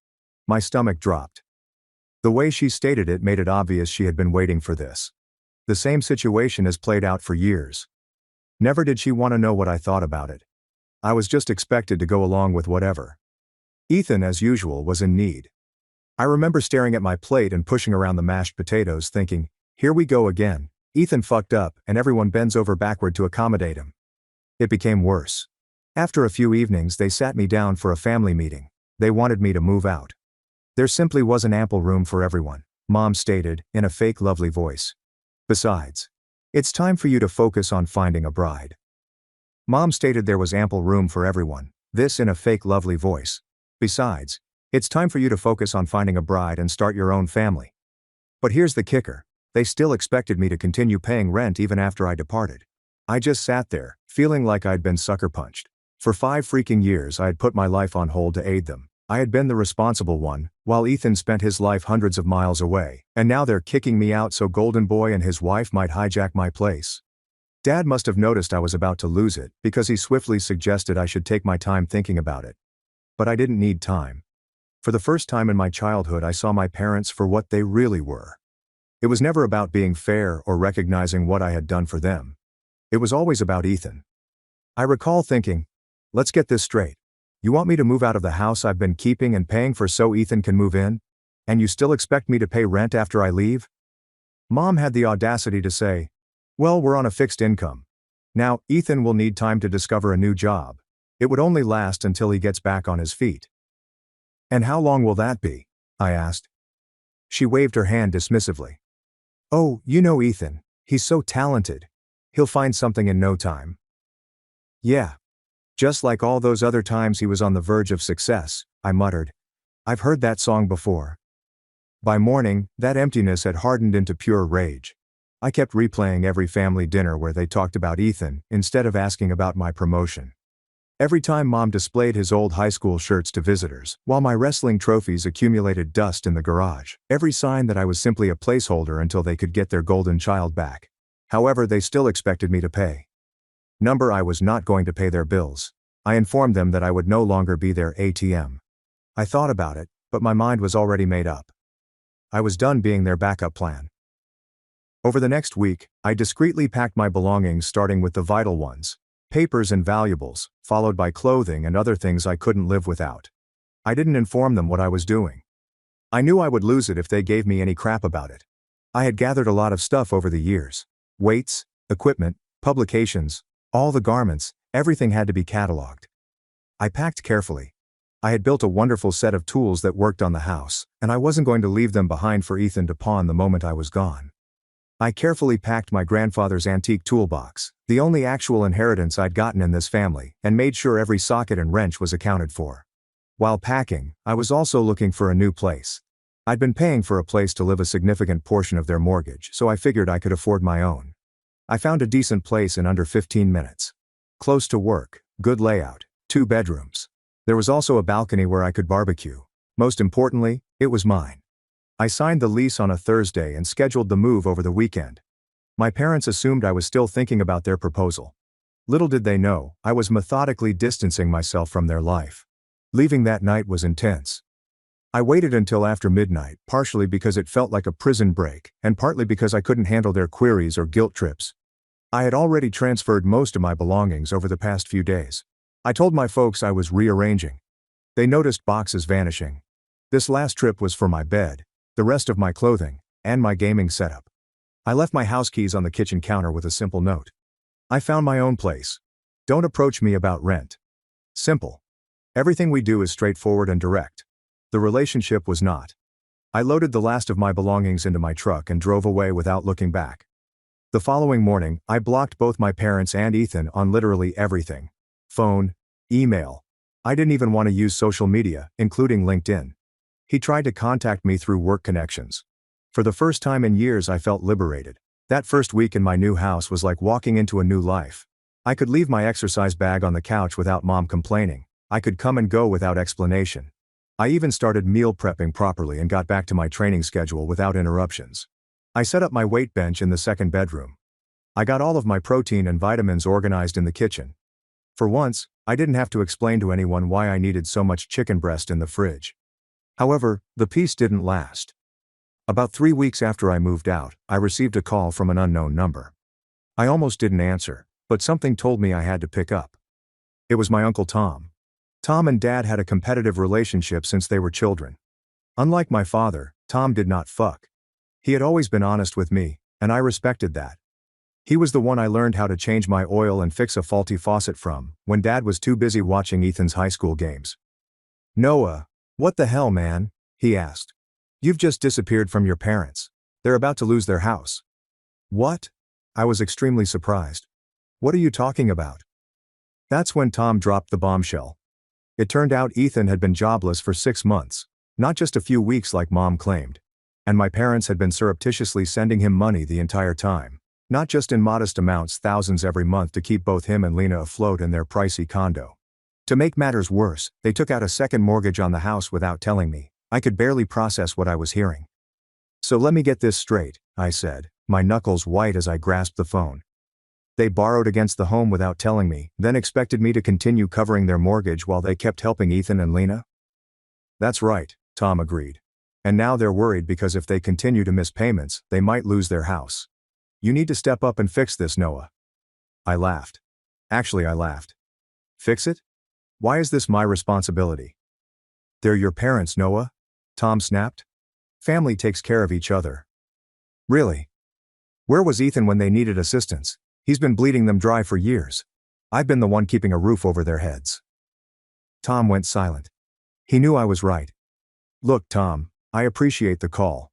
But this is not my problem. They chose Ethan like they always do. Now they can deal with the repercussions." After hanging up, I sat there in astonishment as the truth sank in like a stone.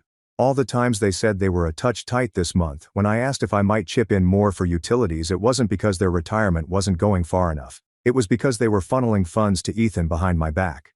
While I was working overtime to make ends meet, they were enabling Ethan's careless lifestyle. A betrayal that cut deep. Truly hit deep. For days, I attempted to process everything. The more I considered it, the more betrayed I felt. I had unintentionally been helping Ethan and Lena stay afloat in their pompous lifestyle, while my rent money was directed to them by my parents. So after digging this hole, they expected me to leap in and pull them out. This was not my problem. But then I started thinking about the house itself. I grew up there. Put in a lot of work. A small part of me didn't want to watch my parents lose it even if our relationship was in the toilet. I'd spent weekends renovating the roof, replacing obsolete wiring, and repairing plumbing. That sweet equity would vanish if the bank foreclosed. Also, if I was going to continue paying for something, I wanted it to benefit me, not just fuel Ethan's sense of entitlement. So I created an offer. When I arrived at the house, Mom looked like she hadn't slept in days. Dad scarcely glanced at me as he let me in. I wasn't surprised to see Ethan. Lena was also seated there. Ethan had that arrogant expression on his face, as if he'd already won whatever game they were playing. He had gained weight and was wearing a showy watch which probably cost more than 1 month's rent. Typical Ethan. Broke, but keeping up appearances. "I understand about the second mortgage," I said immediately, standing with my arms folded and watching their faces. Mom's hopeful expression immediately twisted into guilt. Ethan just scowled, perplexed. "Tom told me everything," I added. Mom sighed. "Tom ought to mind his own business." "Maybe, but I'm glad he didn't. Otherwise, I'd still have no idea you were using my money to pay for Ethan's expenditures."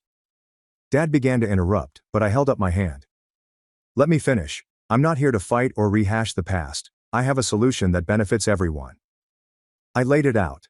I proposed that I take over the house totally in my name, managing the mortgage legally. A true official transfer. They could continue to live there, but only if Ethan and Lena paid at least their fair share of rent. The same rent I'd been paying since I was 23. Mom hesitated. "This is our family home. We won't just sign it over to you. You act like it's meaningless."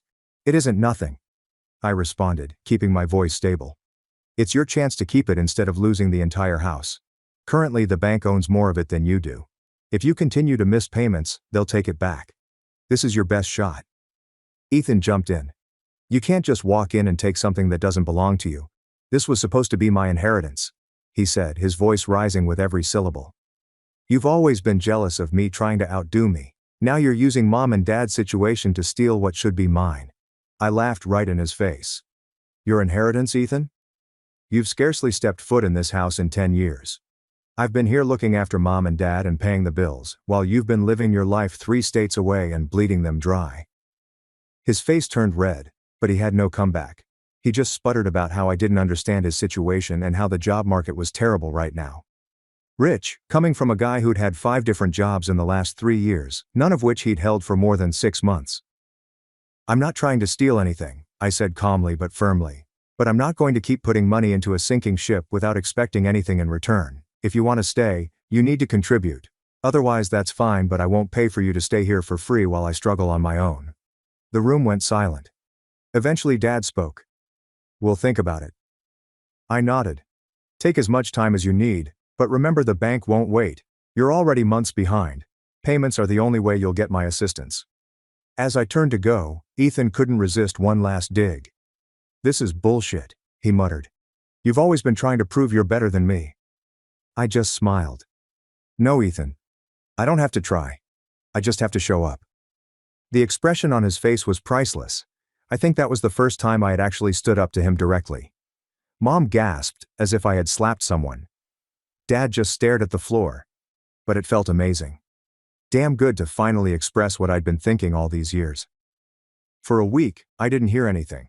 I assumed they were still arguing over it. Or more likely, Ethan was trying to persuade them to hold out for a better offer, or find another sucker to help them out.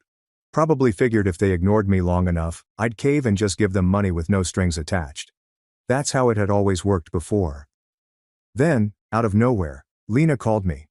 Her voice was shaking with fear. She told me Ethan hadn't paid a single cent toward the mortgage, even after they obtained a foreclosure notice. He was insisting that I was merely attempting to lure everyone into giving me the house and that it wasn't his obligation. But Lena wasn't buying it anymore. I don't want to lose the house, Noah, she said, her voice trembling. I know your offer is reasonable. I've been looking for a job. But Ethan keeps repeating that I don't need to work. Something will work out. He spent days playing video games and going out with his friends while my parents were worried about losing everything. If I don't do something right now, she continued, I'll end up. She proceeded to describe how Ethan would leave the house at midday, claim he was networking, then come home drunk at 2 a.m. Meanwhile, Mom was still doing his laundry and making excuses for him, even as the foreclosure notices piled up. I honestly felt sorry for Lena. She wasn't a horrible person, she was just stuck with my entitled brother. So I made her a new offer. Same deal as before, with one change. Ethan must leave if he refuses to pay the rent. Lena could stay, but he was out. I can't kick my own brother out, I explained. But I can determine the terms if he wants to stay in my place. If he can't comply with those requirements, he has to leave. Lena agreed to present my offer to everyone. Part of me wondered if she secretly hoped Ethan would decline and that she'd have an excuse to leave him. The next meeting was a complete shit show. As soon as I mentioned rent, Ethan completely lost his mind. He jumped up, knocked over a coffee mug with his chair, and started yelling every insult he could think of, calling me a greedy bastard, accusing me of manipulating everyone. He even got in my face and tried to intimidate me, but I stood my ground. I had been dealing with his temper tantrums our entire lives. I wasn't about to back down now. You think you're so much better than me? He roared, his face inches from mine. You've always been jealous because Mom and Dad love me more. That's what this is about, isn't it? You're still that poor little boy who couldn't handle not being the favorite. I didn't take the bait. This isn't about who's the favorite, Ethan. This is about responsibility. You had a free ride your entire life, and now the bill is due. He spat. Fuck you, I don't need your help. I'm gonna make it big any day now. I've got prospects. Prospects don't pay the mortgage, I said simply. Mom and Dad tried to play peacemaker, but it was clear they still sided with him. Mom kept saying, Ethan is going through a hard time right now. While Dad just glanced at the floor, defeated, as if he realized I was right but couldn't force himself to stand up to Ethan or Mom. Standing in the doorway, I said, if you're not willing to accept the help I'm offering, I can't do anything else. Best of luck with the foreclosure. Walking away wasn't easy. I kept telling myself it wasn't my responsibility to fix my parents' mistakes. But that unpleasant voice in my head kept whispering, what if they lose the house? What if it's your fault? This time I refused to let guilt take control of me. I had done my part. I had given them a way out. They chose to reject it. That was their decision, not mine. Months passed. My life got better.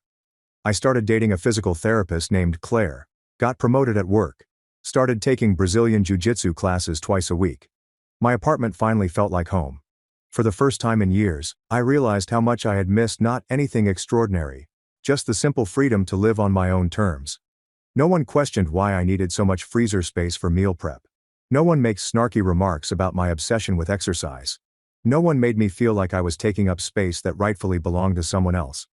Lena called me once more, crying so hard I could barely understand her. The bank was officially moving forward with the house purchase. The foreclosure wasn't just a warning anymore, it was happening. Ethan had refused to even consider my offer. Their fights had gotten so bad, the neighbors had called the cops twice. "I can't do this anymore, Noah," she cried.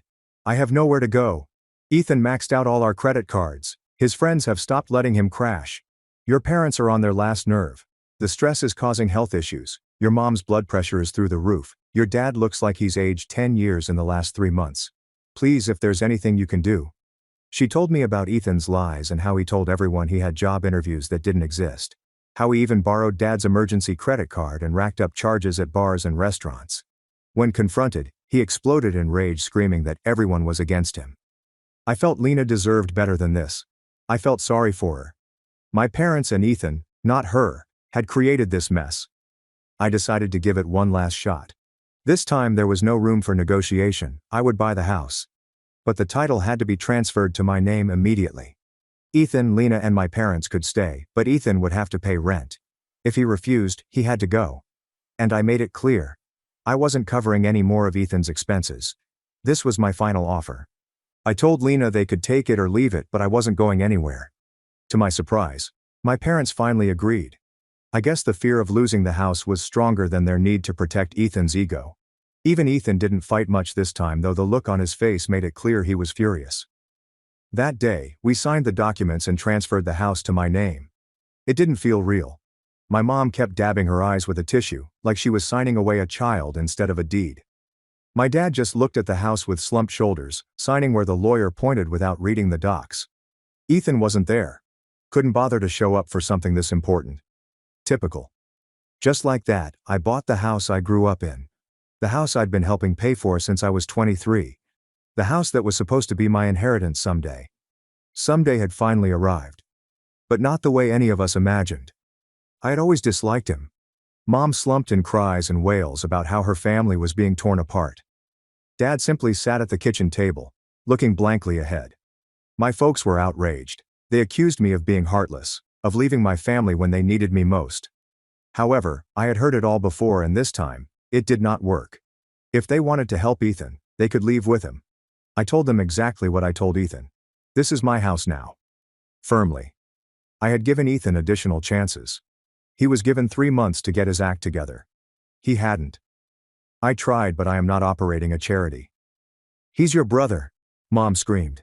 "How can you do this to your own flesh and blood?" "Same way you had no issue kicking me out to make space for him," I replied. "Same way you lied to me for years about where my money was going. You never stood up for me when Ethan treated me like crap." That silenced her.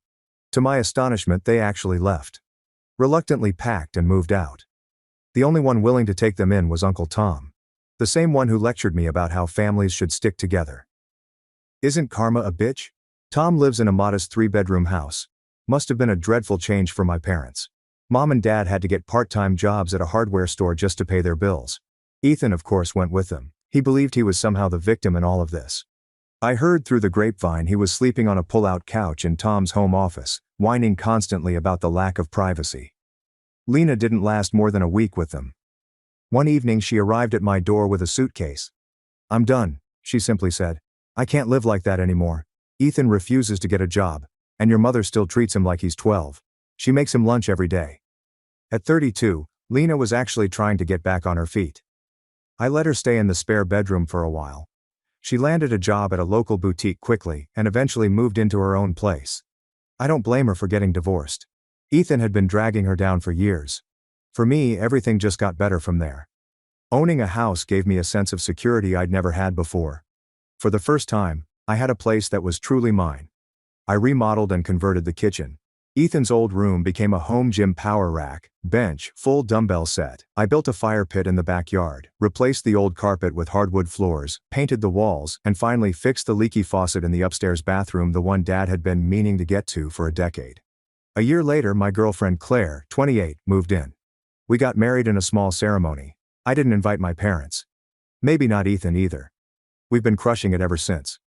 Claire opened her own physical therapy practice, and I launched my own medical equipment distributorship after learning the industry from the inside out. About 6 months ago, karma struck. I was leaving the gym when my phone rang, another unknown number. It was my father. "Noah," he said, voice barely above a whisper. "I know we haven't talked in a long time, but we need help." Turns out Tom had had enough. He was done with the drama and Ethan's refusal to contribute anything. He gave them 30 days to find another place to live. Mom had been diagnosed with high blood pressure from the stress. Dad's part-time job barely covered their meds. "What about Ethan?" I asked. "Where's he in all this?" Dad sighed. "He moved to Florida with some friends. Said he needed a fresh start. He hasn't called in months." I nearly laughed. Of course Ethan bailed when things got real. The golden child had abandoned the throne when it became too much work to sit on it. "So now you're calling me?" I asked. "After everything?" "Son. Please." Dad's voice cracked. "We were wrong. We've always been wrong about you. You were the one who was there for us. We chose Ethan every time. I don't expect you to forgive us, but we don't have anywhere else to go." I thought about telling them to figure it out themselves the same way they once told me. But I'm not like them. I'm better. There's a small apartment over the garage I've been renovating. Finally I said, "You can stay. Temporarily. But there are conditions. You pay what you can for rent, even if it's just a few hundred. You don't mention Ethan to me or to Claire. And you openly acknowledge that you were wrong." There was silence on the other end. "Thank you, Noah," Dad said. "I don't deserve it, but I appreciate it." They moved in last month. It's been awkward. Mom cried when she saw all the renovations I'd made to the house. Dad actually shook my hand and looked me in the eye for the first time in years. They've been walking on eggshells. It's a complete reversal from how things used to be. Last week I overheard Mom on the phone with one of her church friends. "My son Noah runs his own business now," she said with that same proud tone she used to reserve only for Ethan. "He was always the responsible one. It shouldn't matter, but somehow, it does. Mom's been trying to make amends in her own way. Brings over dinner sometimes. Offers to help Claire with the garden. Dad's been more straightforward. He actually sat down with me last weekend and apologized. He said he was always proud of me, he just didn't know how to express it, that he had let Mom's obsession with Ethan define our family dynamic for too long. In many ways, it's too little, too late, but it's something. As for Ethan, the last I heard, he got fired from a bartending job in Miami. He was begging Mom for money again. She told him she couldn't afford it anymore. Baby steps, I suppose. 2 weeks ago, I received an email from Ethan, just one line. "I hope you're happy now. You turned everyone against me." I didn't respond. There was nothing left to say. Sometimes I wonder if I was too harsh. But then I remember all those years I spent as an afterthought. The backup plan. The safety net. I refused to keep being the responsible one while receiving nothing in return. The house that was supposed to be Ethan's inheritance? It's where my child will be raised. Claire is about to become a mother. Our first child is a boy. And trust me, if we have more kids, they'll all be loved equally. Edit update. Holy shit. This blew up overnight. Thank you everyone, I've received awards and a lot of support. Many of you have asked for updates on Ethan, so here's the latest. He's back in Minnesota, currently living in a crappy apartment and working at a cell phone store. Still calls Mom frequently asking for loans which everyone knows will never be repaid. He even had the nerve last week to try reaching out to Claire on Facebook, hoping she'd talk some sense into me. She blocked him immediately. Dad has been stepping up more recently, fixing up the apartment over the garage, making it more comfortable for them. Mom still makes excuses for Ethan. Still gives that martyred expression sometimes. But she's trying with Claire, and I respect that. As for me, business is good. Claire's pregnancy is going well. And for once, I slept peacefully at night knowing I finally stood up for myself. Some of you called me an asshole for how I handled things. And maybe I was. But after more than 30 years of being the family doormat, I'm fine with that. Edit 2. In case you were wondering about Lena, she's doing fantastic. She's got her own house, started taking classes at the community college, and is dating a good guy who actually has a job. We still grab coffee occasionally. She's genuinely becoming friends with Claire, which is a plot twist I didn't expect, but honestly, it's kind of wholesome. And yes, I did change all the names in this story. Not that Ethan would read anything longer than a tweet, but still, safer. My stepdaughter used my face to scam strangers. Then one showed up, demanding me $800. She's begging, but I put her in front of a judge instead. She stole my SSN, opened credit cards, and called her victims losers. I never imagined I'd end up in a situation this insane. I'm a 34-year-old woman, and I've been married to my husband, 38 male, for 5 years. He has a 16-year-old daughter, Kay, from his previous marriage. We have her living with us most of the time, and I've tried to be a good stepmom. Kay is like many teens into trendy clothes, gadgets, etc. We provide what she needs, but my husband and I don't believe in buying a new iPhone or $300 sneakers on a whim. Kay has been frustrated with us about that, but we thought it was normal teenage entitlement. I started receiving packages at our house addressed to me, but they were things I never ordered. The first time I was confused but assumed it was a delivery mix-up. The box had a luxury brand wallet inside and a note saying, "Can't wait to finally meet you in person, love M." I had no clue who M was. My husband didn't know either. We brushed it off as a weird mistake, maybe a friend sending a surprise, but it didn't match any friend. Then more packages kept coming, all addressed to me. These were expensive gifts, designer shoes, high-end makeup kits, a fancy headset, even jewelry. All had little notes like someone was courting me. "Hope you enjoy this. From B," and so on. I was very alarmed and confused. My husband joked that I had a secret admirer and was a bit uncomfortable, but we both agreed I wasn't doing anything. I started to suspect maybe Kay, my stepdaughter, had something to do with it. The gifts were more along the lines of what a teenage girl would want, not me. And Kay had shown interest in some of those exact items before. I sat Kay down and asked if she knew anything about the packages. She immediately got defensive and said, "No. Why would I?" in that teenager with attitude tone. Something felt off, so I did a bit of snooping. When Kay left her laptop bag in the living room, I checked it. I found the evidence that absolutely floored me. Several fake online dating profiles using my photos and name, basically my entire identity, but portraying me as a single woman. Kay had lifted photos from my social media and even some personal details like saying I live in our city and love dogs and yoga, which is true about me. She was using an obviously fake birth date to appear 30-ish. The profiles were filled with flirty messages with men. It hit me like a truck. Kay was catfishing men online, pretending to be me, and those men sending me gifts were actually sending them to our address because she gave it out to get presents and money. I also found in her messages that she had convinced a few of these guys to send her money via online transfers. I later totaled over $3,000 in gifts and transfers she had received by duping men into thinking they were in a relationship with me. She had a secret PayPal account and also had them send Amazon and Visa gift cards. Worst of all, I discovered she didn't stop at that. She had used my personal info, name, address, birth date, possibly my SSN, to open at least 2 credit card accounts online. One was a store credit card. I found a printed email in her stuff about a credit card approval for Jane Doe. Not my real name, but it was my info. I was absolutely livid and terrified. This is identity theft and fraud, not a harmless prank. She is literally messing with my credit and impersonating me to strangers who now know my full name and address. When I confronted Kay with the evidence, she didn't even properly apologize. She was extremely defiant. She shrugged and said she needed money because her dad, my husband, wouldn't pay for the stuff she wanted. "It's not like you were using those pictures or that credit line," she said.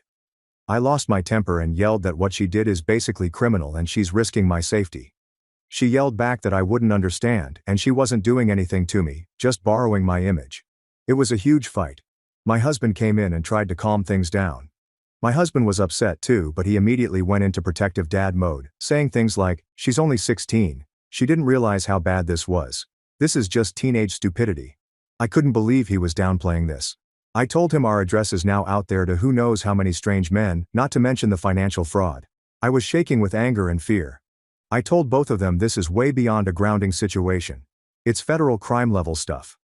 Kay rolled her eyes and said I was making a big deal out of nothing. "Those guys are just losers. Who cares? I needed the money. I was going to stop once I got enough for a new phone and clothes." She admitted she'd already bought herself a new iPhone with cash from one relationship. I was just speechless. I've locked down my credit accounts and I'm monitoring everything now. I made Kay give me access to all the fake profiles. She had them on a couple of dating apps and a fake Facebook account. I posted on those accounts that this was a scam, you've been catfished by a minor, and then deleted the profiles. I also reached out to one or two of the men via the app before deleting to say, I'm so sorry.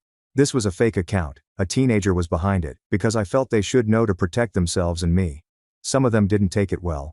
Now Kay is furious at me for humiliating her and ruining her scheme. And my husband is stressed and angry, but still thinks calling the police or involving authorities would be an overreaction. He wants to handle it within the family. I'm worried because my identity has been stolen by someone in my own house. If I don't report it and fix it, I could be on the hook if she's opened credit lines. I also fear one of these scammed men might show up or do something crazy. My husband and I have been arguing. He's begging me to keep this a family matter, handle it privately like therapy for her, grounding, paying back money. He doesn't want to ruin his daughter's future with legal trouble. I understand not wanting to harm her future, but I also feel like this is a huge breach of trust and safety that we can't just sweep under the rug. She committed fraud and doesn't even seem sorry. I'm posting here because I'm genuinely torn. If I push for real consequences like involving police, making her face legal or financial repercussions, my husband thinks I'd be going too far. Essentially making me the villain for ruining a 16-year-old's life over a mistake. I feel like she's the one who involved me in a massive life-ruining mess. I don't want to be the evil stepmother, but I also don't want to let this go, and then maybe have it happen again, or get worse. So, Reddit, am I the asshole if I refuse to just hush this up? Would I be the asshole for insisting on involving authorities or otherwise making my stepdaughter face the serious consequences of her actions? Comment 1. How did she even get your personal info for the credit cards and all that? Did she hack into something or find documents? OP reply. I'm not 100% sure how she got my info. I keep my social security card and important documents in a home office file cabinet, which we thought was secure. It's possible she snooped and found my SSN and birth date there. She definitely knows basic things like my full name, address, birth date. Obviously my guess is she either rummaged through our files or possibly stole a piece of mail like those pre-approved credit offers. She hasn't told us exactly how, but from what I found, she had enough info to fill out online applications. I'm now locking everything down tight. Comment 2. Not the asshole. This is not typical teen stuff. It's a serious fraud and could have real victims. Those men could even come after you thinking you scammed them. Your husband is wrong to downplay it. You absolutely should involve the police, or at least consult a lawyer to protect yourself. OP reply. Thank you. I'm definitely leaning that way. I've already put a fraud alert on my credit, and I plan to contact the credit card companies to inform them those accounts were opened fraudulently. As for the police, I'm gathering information. I do feel I need to file a police report to document the identity theft, if only to protect myself legally. My husband is very wary, but I think he's starting to grasp that it might be necessary. Comment 3. You're the asshole. What kind of stepmother are you? She's 16 and made a mistake because she wanted stuff from her dad. Your hubby wouldn't get her. Instead of understanding her needs, you want to ruin her life by calling the cops. Unbelievable. You're supposed to protect her, not throw her to the wolves for some dumb teenage error. Get off your high horse. OP reply. You are stupid. Update 1 of First, I want to say thanks for the responses on my original post. The consensus was definitely that I'm not the asshole, and that this is a serious issue. Many of you emphasized safety, and you were right. Things actually escalated in a scary way after I posted. I thought I had shut everything down by deleting the fake profiles, but apparently some of these men had my address, since they'd been sending packages and were very invested in the fake relationships. 2 men have shown up at our house looking for me, or rather, the person Kay was pretending to be. The first guy came after I confronted Kay. I was alone at home in the afternoon. My husband was at work. Kay was at school. There was a knock, and I opened the door to find a man in his late 40s holding flowers, asking if I was my name. I kind of froze for a second. I said, "Yes, that's me." He broke into this huge smile and said he was so happy to finally see me and started saying something like he'd forgive me for disappearing for a day and that I must have gotten his gift. This man knew things. He mentioned the type of chocolates I supposedly liked, which I now realize Kay must have told him based on my favorite candy she sees me eat. It was chilling. I immediately realized this was one of the catfish victims. I stayed as calm as I could and said, "I'm sorry, but you've been deceived. I think you've been talking to someone pretending to be me." His expression shifted to confused, angry, and he said I didn't need to play games, that he was willing to work through our misunderstanding. It was like he didn't believe me. I told him I'm a married woman and that the person he was talking to was a 16-year-old using my photos. His face went through about 5 emotions at once. Then he got really angry. He started accusing me, saying I led him on and that I'd better return the $800 he sent or there would be consequences. I was terrified at that point and told him firmly he needs to leave or I'll call the police. I actually had my phone in hand, ready to dial. He called me a scammer, pardon my language, and said I hadn't heard the last from him, but then he stormed off. I was shaking. I really didn't want to call the police on him right then. He left, and I was more concerned with dealing with Kay. But I did immediately call my husband and tell him to come home. That evening we had a family discussion. My husband finally seemed to understand this is not just a teen prank, it's putting us in danger. He yelled at Kay, which I've rarely seen. He was furious that her actions led to a strange man at our door threatening me. Kay started crying, but it wasn't really an apology, more like she was scared because we were really mad. She said she never thought any of them would actually come to the house, and she only gave the address for sending stuff, not to invite them over. We told her it doesn't matter. Once those men know where we live, anything can happen. We decided to step up security. We installed a security camera and changed the Wi-Fi password. My husband also finally agreed we should at least notify the police informally about the trespasser and the background situation, so there'd be a record in case something else happened. We wanted it on file. An officer came the next day, and we explained the situation minus identifying info of Kay for the moment. The officer basically said, "Yeah, this is serious," and advised us to consider pressing charges for identity theft and fraud. He also said if that man comes back, to immediately call 911. I felt validated that an authority took it seriously. As if one stalkerish incident wasn't enough, another man showed up. This time it was evening. He was older, maybe 50s. He pounded on the door loudly. My husband and I were home. Kay was in her room. We both went to the door. I stayed back and let my husband answer. The guy was looking for, essentially me again by my name, saying something like, "I know you're in there." My name. It was horrifying.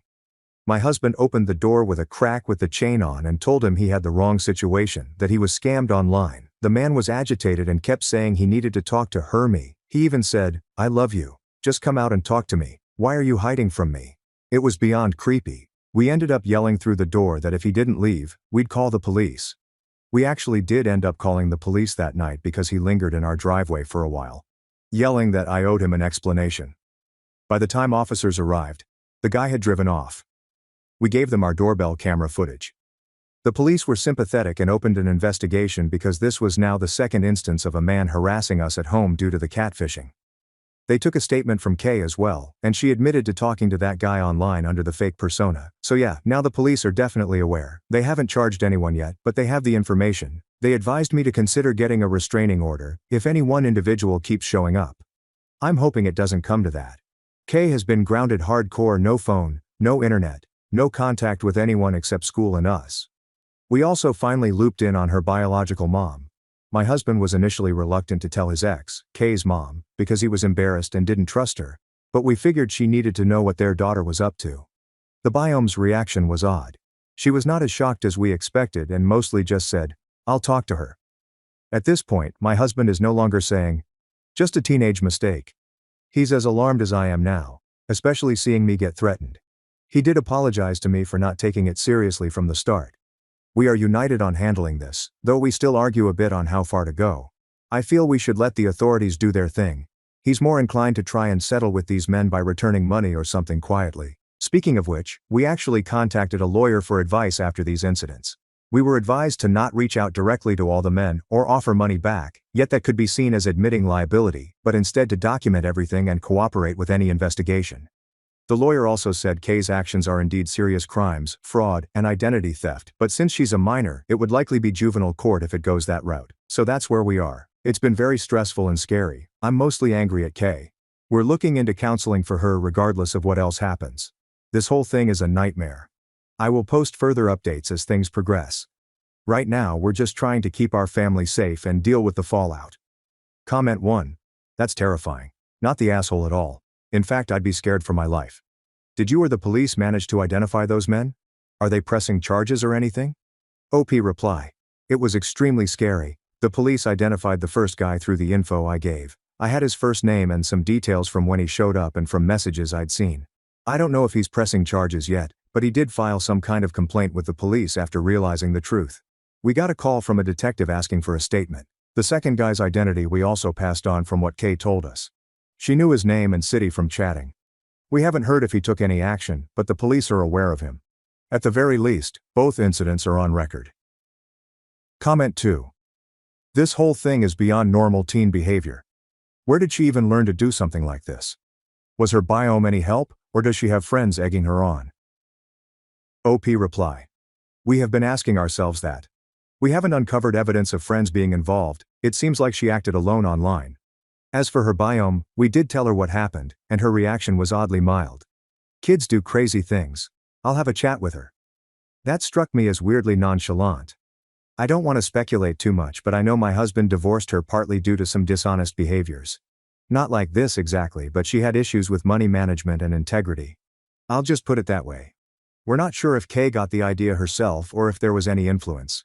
It's possible Kay saw or heard things from her mom that made this scheme seem okay.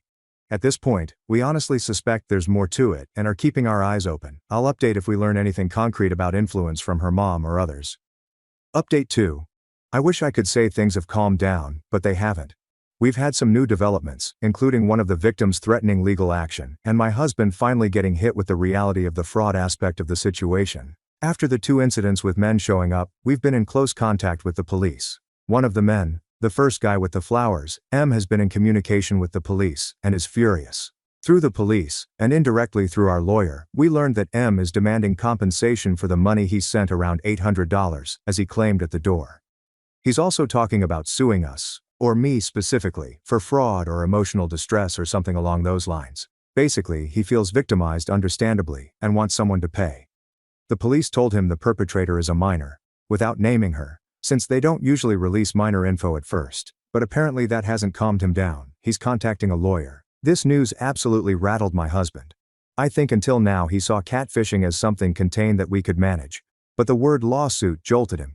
He started panicking about how we could be on the hook for money or get in legal trouble because of what Kay did. I reminded him that I am technically the person this man could try to sue since it was my identity, which is exactly why I'm so upset at Kay. That seemed to get through to him. Like he finally got that Kay essentially framed me as the scammer in these men's eyes. My husband actually said, "Oh God, she basically painted a target on your back." Yes, exactly. Thank you. We sat down with our lawyer, who explained that if the guy sues civilly, it would likely be against my husband and me as the adults, parents, since Kay is a minor. That could mean financial damages.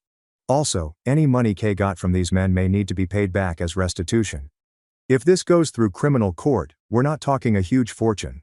From what we gathered, she got a bit over $3,000 cash total, plus gifts. But still, it's money we don't really have just lying around to throw at this because of her actions. The lawyer also pointed out something that really made my husband go pale. By opening credit cards in my name, Kay committed clear-cut identity theft and fraud, which are crimes, even as a juvenile. If the credit card companies choose to, they could press charges or at least come after us for the balances. I did catch that early, so thankfully she didn't rack up charges. She mostly used gift cards and direct money, but one card had about $200 spent online by her before I shut it down. The credit card angle also upset my husband anew, because he actually hadn't fully processed that part. He admitted he was so focused on the men sending gifts part that the financial fraud piece didn't sink in initially. He was like, "You opened credit cards in her name?" to Kay, in disbelief. Kay just crossed her arms and said, "Yeah, I did. Dad, you never let me have a credit card and I needed one for stuff." I thought his head would explode. He told her that's not how anything works, and that she basically stole from me and could have wrecked my credit score. I've since checked my score and took a small dip from the hard inquiries and that one balance, but hopefully we'll recover once this is resolved. My husband has been changing between anger and a sort of desperation. He's angry at Kay for what she's done, but I can tell he's also feeling guilty, like maybe he failed as a parent somewhere for her to do this. We had a long talk where I asked him to stop minimizing what happened. I think the combination of the angry victim threatening to sue and the word identity theft being thrown around finally made it click for him. He's no longer saying just teenage mistakes. He's fully acknowledging it's serious. That's a relief, honestly, to have him on the same page. Though it's sad it took this much. In terms of consequences, our lawyer suggested that we might want to consider proactively enrolling Kay in some kind of program or therapy, which could look good if this goes to court. We've arranged for her to start seeing a counselor. Kay is not happy about it, but at this point her opinions on the matter don't carry much weight. We also have had her write apology letters to the two men who showed up even if we don't send them. She wrote them, but they were pretty half-hearted. We haven't sent them yet on advice of counsel. We have to be careful. It doesn't sound like admitting liability, but it's something we may do informally later. Another development, we heard from one more man through the fake account's email, which I still had access to until I deleted it. He was someone who hadn't shown up, but was clearly very emotionally invested. He basically wrote, "I know this was all fake now, you broke my heart, I'm going to the cops." I responded briefly to apologize and encourage him to indeed go to the cops if he felt he was a victim of fraud. I didn't reveal identity details, just said the person deceiving you is a minor and is facing consequences. So far, I'm aware of 3 men who have either shown up or contacted us, the authorities. There may be more out there that just quietly disappeared when the profile vanished. We don't know. Emotionally, it's been tough at home. Kay barely speaks to me, except when absolutely necessary. She's mad at the world right now. My husband is alternating between lecturing her, comforting her when she has crying fits, and then apologizing to me for all this. Update 2. I won't lie. I'm still very angry. I look at her and feel so betrayed and well used. She used my identity like a tool, and she's my family. That cuts deep. I'm trying to stay clear-headed though. We are cooperating with authorities and following our lawyer's advice. At this point, I'm less asking if I'm an asshole.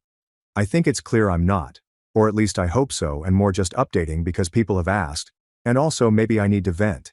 It's likely that in the next update, I might have info on charges or what the police decide to do. Also, we have an interesting angle about her biome that's developing. Without getting into too much detail here, my husband confronted his ex, Kay's mom, more firmly about whether she knew anything or even encouraged this because he found a suspicious text on Kay's phone from her mom. Kay had deleted most incriminating chats, but one message from her mom said something like, "Did you get the money from that guy?" Yeah. We only saw that one line with no context, but that alone is disturbing. We're trying to recover more of those messages. This confirms some of our suspicions that her biome might have had a hand in coaching her. We haven't confronted the mom with that yet. We want to have more evidence, and frankly, it might end up in the hands of police if they investigate that far. So that's where things stand. My husband finally isn't downplaying anything. In fact, he's in overdrive trying to fix and manage this. I'm just here shaking my head that this is my life right now. I'll update again when there's more news. Comment 1. Has your husband considered involving CPS or something regarding the mom's influence? OP reply. Regarding her biome. We're still gathering what we can. That one text snippet we saw was very damning. My husband is furious at his ex. We haven't involved CPS or the police about the mom yet because we want more evidence of her involvement first. We did tell our lawyer, and he advised us to save everything and perhaps bring it up to the police once Kay has an attorney if it gets to that point. It's tricky. If her mom truly coached her, then Kay was being actively guided to do this, which is just... I have no polite words for it. We definitely will pursue that angle. Right now, Kay is not going to her mom's house at all. Normally, she might on some weekends, and we insisted on pausing that for the time being. Comment 2. Quick question. Have you managed to return any of the physical gifts or contact those senders, or are you holding on to them as evidence? OP reply. Good question. We have a pile of the gifts that were sent, designer items, electronics, etc. We haven't returned anything yet. Our lawyer suggested holding on to them for now as evidence, and also because some might need to be returned to the senders as part of restitution later. I did photograph and catalog each item, and we have the notes that came with them, which are honestly creepy to read. Now, if any of the guys request their stuff back through the proper channels, we will obviously return them, but we're not directly reaching out to do that on our own at this moment to avoid any missteps legally. It's all documented though. Update 3. It's been an exhausting few weeks, but we have a major development in official police action. My stepdaughter Kay is now facing juvenile charges for what she did. Here's what happened. One of the victims, the first man who showed up, M, followed through and filed a formal police report for fraud. At least one other victim did as well. The police investigation moved quickly, likely because the evidence was not hard to gather. I had saved a lot of the digital proof screenshots of profiles, messages, etc. Plus, we had those incidents of the men coming to the house documented. Officers showed up at our home with a search warrant, yes, a warrant for Kay's electronic devices. Even though we'd been cooperating, it was still jarring. They took Kay's laptop and the phone we had confiscated from her, which we hadn't allowed her to use anyway. We had already printed out some incriminating conversations from before deleting the profiles, which we also gave them. They briefly interviewed each of us with me and my husband present for Kay's interview since she's a minor. The detective asked Kay straight up about it. I was proud that I had the restraint to stay mostly quiet and let her answer. Kay admitted to a lot of it, but her tone, it was something else. She kind of minimized it by saying things like, "I didn't mean to scam anyone. I was just talking to them, and they wanted to send stuff. I was going to delete everything after a while." The detective didn't buy that, of course. He pointed out that opening credit cards in someone else's name and accepting money under false pretenses is fraud, regardless of intention. Kay then did something that honestly made my jaw drop. She tried to shift the blame onto me. She said, "I only did it because OP wouldn't help me. If she had just helped me a little, I could have told those guys to back off without them going crazy." The detective asked what she meant by help. Kay said something like, "I wanted her to maybe talk to one of them like a phone call or something just to kind of smoothly end it so they wouldn't be mad." But she instead exposed it all and made them angry. She basically implied that if I had played along just a bit, she would have eventually stopped and no one would have gotten hurt or involved the cops. I couldn't stay quiet then. I said, "You expected me to participate in your fraud to help you cover it up?" Absolutely not. Update: juvenile charges and the biome twist. The detective quickly redirected the conversation, but I was fuming. Kay was crying by the end of the interview, but again it felt more like, "I'm in trouble and it's everyone else's fault" tears. After gathering evidence in the interviews, the juvenile division of the police, with consultation from the DA's office, decided there was enough to charge Kay with a few counts in juvenile court, specifically fraud, identity theft, and credit card fraud. We got a juvenile court summons. My husband and I have already gotten her a juvenile defense attorney. We used the one our lawyer recommended. The attorney is working on a strategy. Likely they'll aim for some kind of plea deal where she admits guilt and gets a diversion program or something given it's her first offense and she's a minor. We're hoping to avoid any scenario where she's taken into custody. As of now, she's not in any juvenile detention or anything. She's allowed to stay home under our supervision until the court date, with the agreement that she can't use the internet unsupervised, etc. When we told Kay about the charges, she had a bit of a breakdown. This was the first time I saw real, genuine fear and regret on her part. She kept saying she didn't want to go to jail. We tried to reassure her that the juvenile system is different. It's not jail the way adult prison is, especially if she cooperates, but we also firmly told her this is the consequence of her own actions. She said, "I never wanted it to be like this." I responded maybe a bit harshly, "What did you expect? You impersonated an adult and tricked people out of money. This is exactly how these things end." We had a very long family talk that night. Kay finally apologized to me in a real way. She said, "I'm sorry I did this to you." She was sobbing, and it did seem sincere at that moment. I hugged her and told her I appreciated it, and that I was sorry it's gotten so out of hand but it had to be stopped. It was an emotional moment. My husband was in tears too. This whole thing has broken him a bit. However, and this is hard, the next day after that heartfelt apology, Kay was back to being a bit cold and distant. It's like she let out emotion, but then her walls went back up. She's been alternating between compliance and teen attitude. For example, she'll cooperate with her attorney, say, "Yes sir ma'am," and acknowledge she was wrong. But then later at home, if we discuss the situation, she'll get defensive again like, "Well, those guys were pervs anyway, they kind of deserved it." I've had to walk away a few times to not explode at that kind of comment. We immediately shut that down with, "No. No one deserved to be lied to and stolen from." She's a mixed bag of remorse and deflection. The biome angle, and it's bad. Regarding the biome angle, we managed to retrieve more of Kay's deleted messages with her mom. We had tech forensic help. My cousin works in IT and helped recover data from the cloud backup. What we found is damning. There are weeks of chat logs where Kay's bio mother was coaching her on this scheme. The mother literally gave her lines to use, taught her how to entice the men. Tell him you're lonely, compliment his looks, ask for little favors. She encouraged her to ask for specific gifts. At one point Kay was hesitant about giving out our address for a package, and the mom wrote, "Don't worry, they won't come in person, they're too far, too lazy, just do it girl, easy money." I felt sick reading that. This woman's ex basically led her daughter into this mess. For what? To get stuff? Maybe she promised Kay they'd share the goodies. Some messages even suggest Kay planned to bring some of the new clothes and gadgets to her mom's place to show off. It's twisted. We have given all these messages to our lawyer and Kay's juvenile attorney. The juvenile attorney said this could actually help Kay's case in the sense of explaining why she did something so outlandish, basically undue influence by a parent.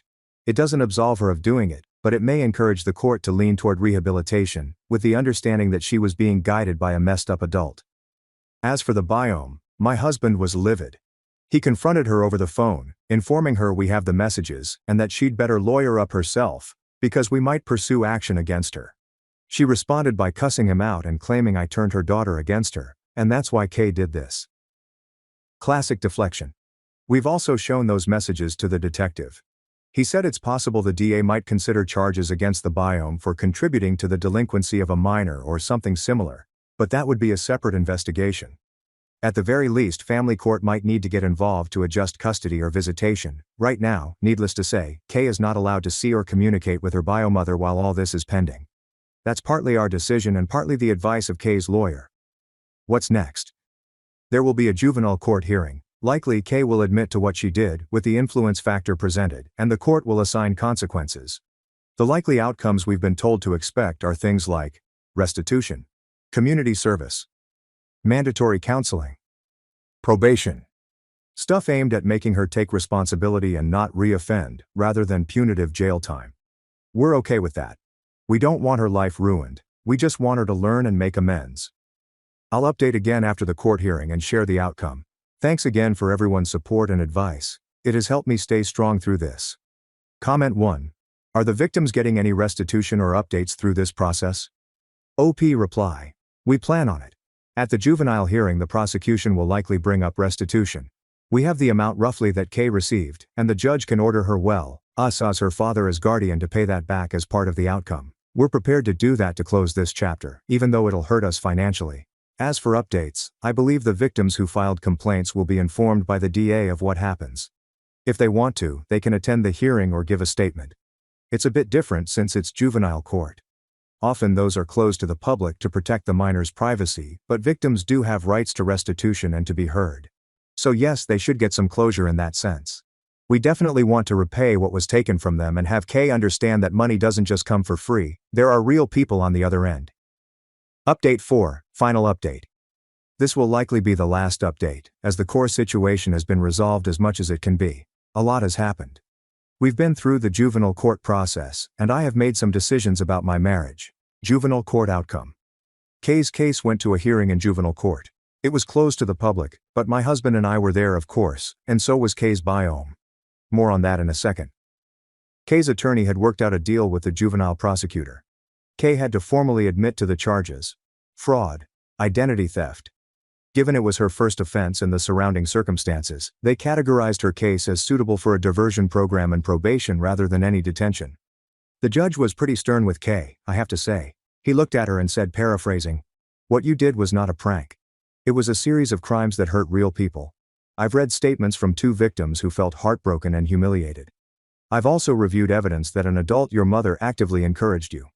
That likely saved you from a harsher penalty, because I see a minor who was being led astray by someone who should protect you. However, it does not excuse your behavior. You knew right from wrong enough to hide it from your stepmother and father.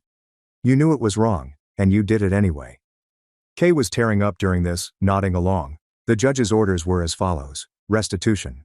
Kay is required to pay back a total of $3,500 to the identified victims, the amount they sent her or spent on gifts that can't be returned. Since Kay obviously doesn't have money, that burden falls on us, her parents, to pay on her behalf.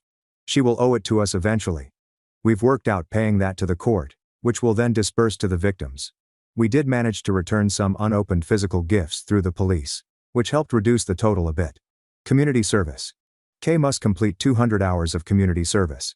That's quite a lot for a juvenile case, but I think the judge wanted it to be significant. She'll likely be doing work at a local charity thrift store and some community cleanup programs. Probation. She's on probation for 1 year. That means she has a curfew, must meet regularly with a probation officer, maintain good behavior, avoid further infractions, and continue counseling. Counseling. The court mandated she continue with counseling therapy, focusing on decision-making, ethics, and the issues with her mom. She had already started with a therapist we found, and now it's official. She has to stick with it. No contact with co-conspirator. Though they didn't name the mom as a charged party in the juvenile case, The judge explicitly ordered that Kay is to have no contact with her biological mother during the period of probation except via therapists, or supervised if necessary. This was huge. It basically validated that the biome is viewed as a harmful influence. My husband will be going back to family court to get that formalized in the custody arrangement as well. Speaking of the biome, she showed up in court and had the nerve to try and act like Mother of the Year, sitting behind Kay, giving her tissues, etc. She even tried to speak at one point, but the judge shut her down, saying it wasn't her turn to speak since she wasn't a party or attorney. The judge did address her indirectly, saying something like, "Any parent who encourages a child to commit fraud is doing egregious harm." She just kept a scowl on her face after that.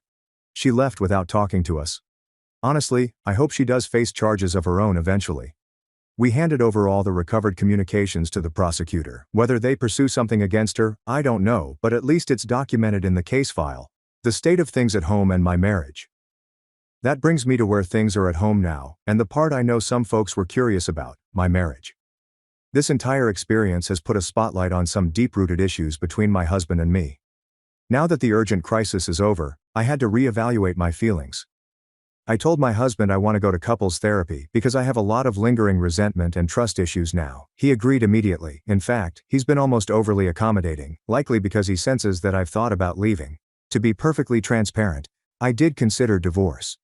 When I wrote my last update, I was very close to thinking our marriage might not survive. My husband's initial minimization of the problem and his general conflict-avoidant approach with Kay really hurt our relationship. I told him that. I said I felt unsupported and even betrayed at first when he wanted to sweep it under the rug. He in turn broke down and apologized, saying he was in denial, scared, and that he knows he handled it poorly. He seems genuinely remorseful and is trying to make amends. At this point, I haven't made a final decision to stay or leave. What I've decided is to give it a chance with therapy to see if we can rebuild, because aside from this catastrophe, we do love each other and have built a life. It's not easy to throw that away. But I made it clear. If he ever disregards my safety or instincts like that again, I'm gone. And if I can't truly forgive him after some time, I'll also be gone. He said he understands completely and will do whatever it takes. I realize this whole saga might sound dramatic, but I've tried to present it factually, not like a soap opera. It's been a nightmare, but at least now there's a path forward. I want to say thank you to everyone who read through this and offered perspective. Even the tough love comments, and the one or two calling me an a-hole, gave me a lot to think about.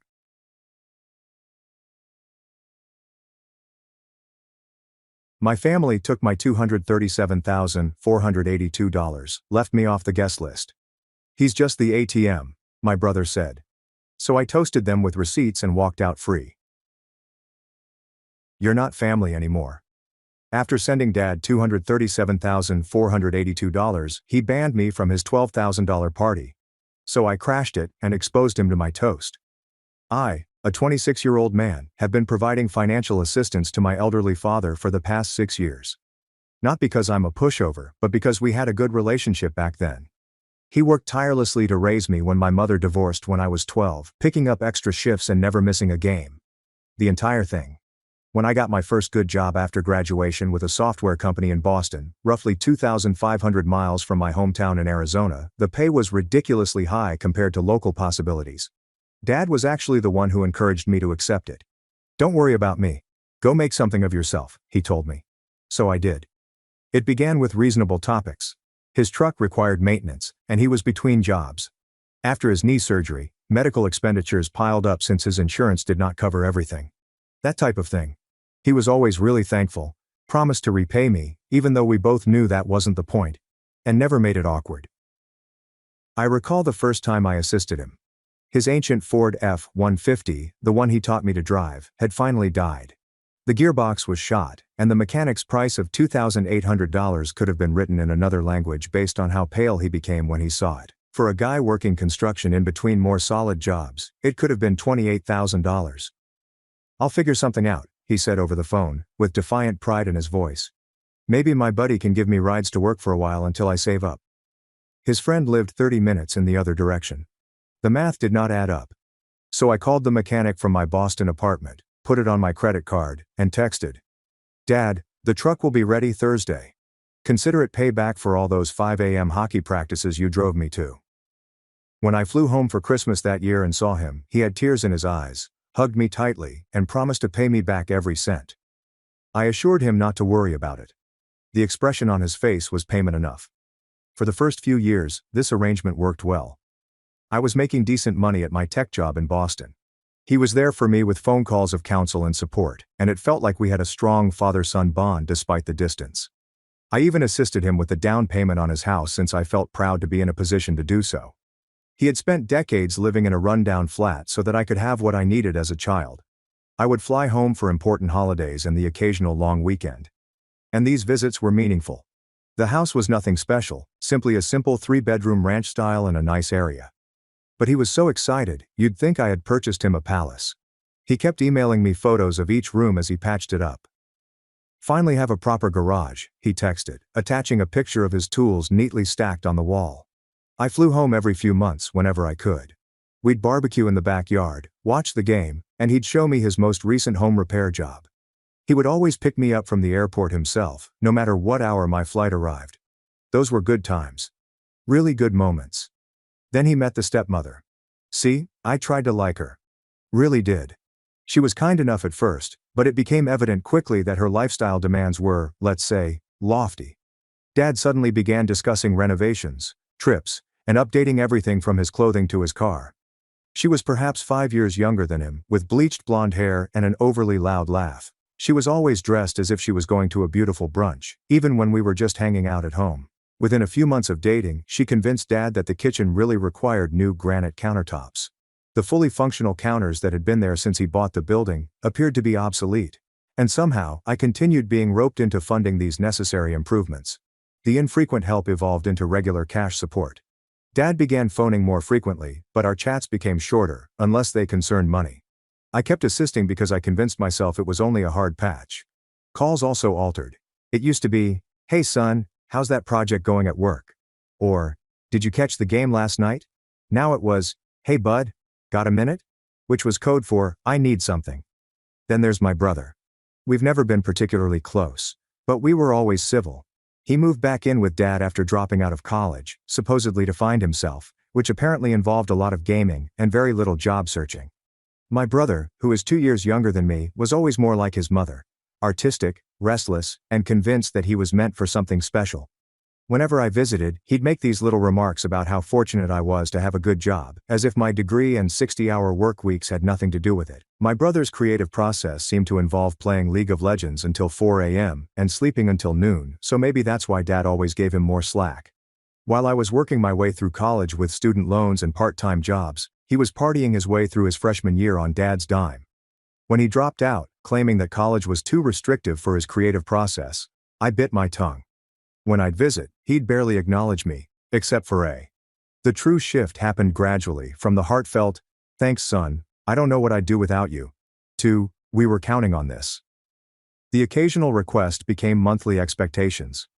When I flew home for Thanksgiving, I noticed Dad's new 75-inch smart TV mounted on the wall. "Nice upgrade," I said, remembering the 55-inch I'd helped him pick out during my previous visit. "Patricia found it on sale," he shrugged. "I've been meaning to notify you that the property taxes went increased this year. It's going to be about $1,500 more than we thought." No connection between the two expenditures seemed to register with him. And strangely, for the first time ever, Dad didn't pick me up from the airport that trip. He claimed his knee was acting up, but there he was, perfectly mobile, showing off how he'd mounted the TV himself. But I still wasn't seeing the whole picture. Family loyalty is a hell of a drug. Anyway, Dad called about his upcoming birthday. A milestone birthday, he said, and time to celebrate. "I've been thinking about doing something special," he told me, sounding genuinely excited for the first time in months. "Nothing crazy, just family and close friends at the Grand Hotel downtown." "Send me the details," I said. "I'd love to help make it happen." He practically gushed with gratitude, started talking about how meaningful it would be to have everyone together, how he couldn't wait to catch up with me properly, and how this would. "It's been too long since we really talked," he said, and for the first time in ages, he sounded like my father again, the one who used to call just to check in, not to ask for something. I missed that, and he said he missed it as well.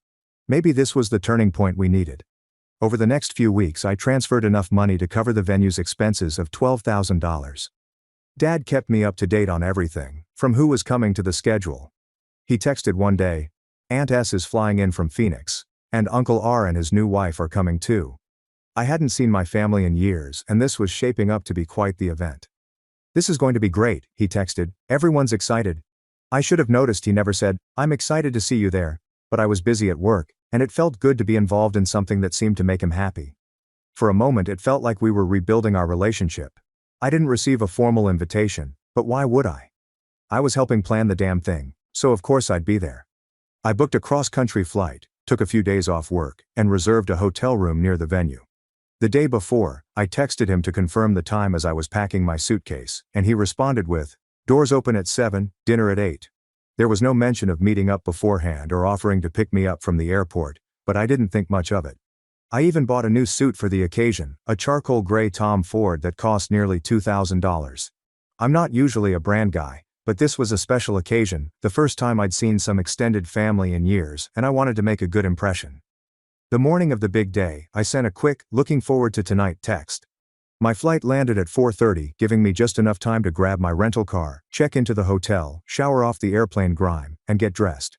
Dad didn't respond, but he was probably busy with last-minute preparations. I got a haircut, picked up my freshly tailored suit, and even splurged on some fancy cologne. This was going to be the reset our relationship needed. Driving through my old hometown felt strange. I'd flown thousands of miles for this. Spent a small fortune on airfare, hotel, car rental, and that suit. But it would all be worth it to finally reconnect with Dad and the extended family I rarely saw anymore. I arrived at the hotel right at 7 o'clock, looking sharp and feeling pretty good. The Grand Hotel is the fanciest place in our city, with crystal chandeliers, marble floors, and staff who seem to know exactly when you need something. The decor is elegant, the staff is professional, and the open bar is exactly what you'd expect for the price. The bathroom attendant appears to make more than you do. Walking through that lobby, I felt a twinge of pride. Dad deserved a nice celebration, and I was glad I could help make it happen. I was looking forward to finally having some quality time with him after months of mostly financial conversations. What I didn't expect was the woman with the clipboard at the entrance to the ballroom. "Name?" she asked with professional courtesy. I gave her my name and mentioned I was the birthday man's son. She scanned her list, flipped to another page, then looked up with that practiced customer service smile. "I'm sorry, sir. I don't see your name on the guest list." I laughed, figuring there had been a clerical error. "There must be an error. I helped organize the entire event. Let me double-check with the event coordinator," she replied, stepping away to speak into her headset. I remained there, not especially anxious yet, watching folks pour past me into the ballroom. I recognized family, acquaintances, cousins I hadn't seen in years, and even Dad's old bowling partners. My cousin Trent nodded as he came by with his wife. "Nice suit, man," he said, giving me a fist bump before heading in. A staff member then approached. "Are you with any of the vendors? Checking on the catering, perhaps?" "No," I responded, remaining cool. "I am his son. I actually helped plan the entire thing." "Oh," he answered, becoming uneasy. "Just a moment." As I waited, I texted Dad, "I'm at the door, but there seems to be an issue with the guest list." There was no answer. 5 minutes passed, then 10. Through the open doors, I could see the party in full swing, and everyone seemed to be having a fantastic time, laughing and catching up. Finally Dad emerged, trailed by my brother. Dad was dressed in a new suit I'd never seen before, and my brother had that smug expression he gets when he thinks he's going to see some drama. "Hey," Dad responded without the warmth I'd expected. "Didn't suppose you'd show up?" I blinked, perplexed. "What?" "I helped plan the entire affair. Of course I am here." Dad looked around, lowering his voice. "Look, we decided to keep tonight small. Family only." The words landed like a smack. "I am family," I said, keeping my voice low. "What are you talking about?" "You know what he means," my brother added. "Real family. The people that are truly here for him. Not just sending money from across the country and visiting twice a year." Jake was dressed in what appeared to be a new dress shirt and designer jeans, most likely purchased with the money I had sent Dad for the urgent plumbing issue last month. As I stared between them, truth began to dawn. "Are you serious now?" I paid for the entire event. The venue, the food, everything. Dad had the grace to appear slightly uncomfortable. "And we appreciate it. But tonight is about celebrating without difficulties." "Complications," I repeated. "Is that what I am now?" Dad sighed as if I was being tough. I know things have been tight. We believed this would be more comfortable for everyone. One of the waitstaff was hovering nearby, clearly pretending not to listen while catching every word. A young guy, probably college age, was straightening already perfect place settings at the table closest to us. Standing just inside the doorway, watching this entire interaction, was my stepmother, who was decked out in what had to be a brand new outfit, complete with jewelry that definitely wasn't from a department store. When she caught my sight, she quickly glanced away, appearing to be engrossed in a conversation with my aunt. I took a deep breath. Getting furious wouldn't help, but I wasn't going to slink away either, not after coming across the country and supporting the entire charade. Do you know what? I answered calmly. I believe I will stay. Dad's eyes expanded slightly. Look, son. No, you look, I responded, keeping my voice calm but forceful. I flew across the country to get here. I spent $12,000 for this venue. I am going in. My brother stepped forward, attempting to appear scary. Dad said. I don't care what Dad said, I responded, refusing to back down. I care about what I did, which was to make this entire night possible. I took out my phone and opened the banking app. Do you want to see the transfer? Do you want to call the event management and inquire who paid the deposit? Because I am pleased to clarify that up right now. My brother scoffed. It's all about money with you, right? I couldn't help but giggle at their arrogance. That's impressive coming from someone who hasn't paid his own phone bill in 3 years. Tell me how the creative process is going. Has anyone reached level 100 in League yet? He flushed scarlet but didn't have a response. It's funny how individuals who leech off others never seem to have a decent defense when confronted directly. Dad attempted a different tactic. Please, son. It is my birthday. Oh, I'm well aware, I said, and I have the credit card statement to prove it. Along with remarks for the previous 6 birthdays, Christmases, and that time you absolutely wanted a new fishing boat because, quote, it would help with your depression. By the way, how is that working out? Because from where I'm standing, it appears that the only thing that was dismal was my bank account. The waiter, who had been pretending not to listen, was now openly looking, with a little smile at the corner of his mouth. I drew his attention. Excuse me, I replied. Could you kindly inform my aunt, who is talking to that blonde with more filler than personality, that her nephew wants to speak with her outside? Just say it's a surprise for my father. My aunts have always had a warm spot for me. That's why I called her.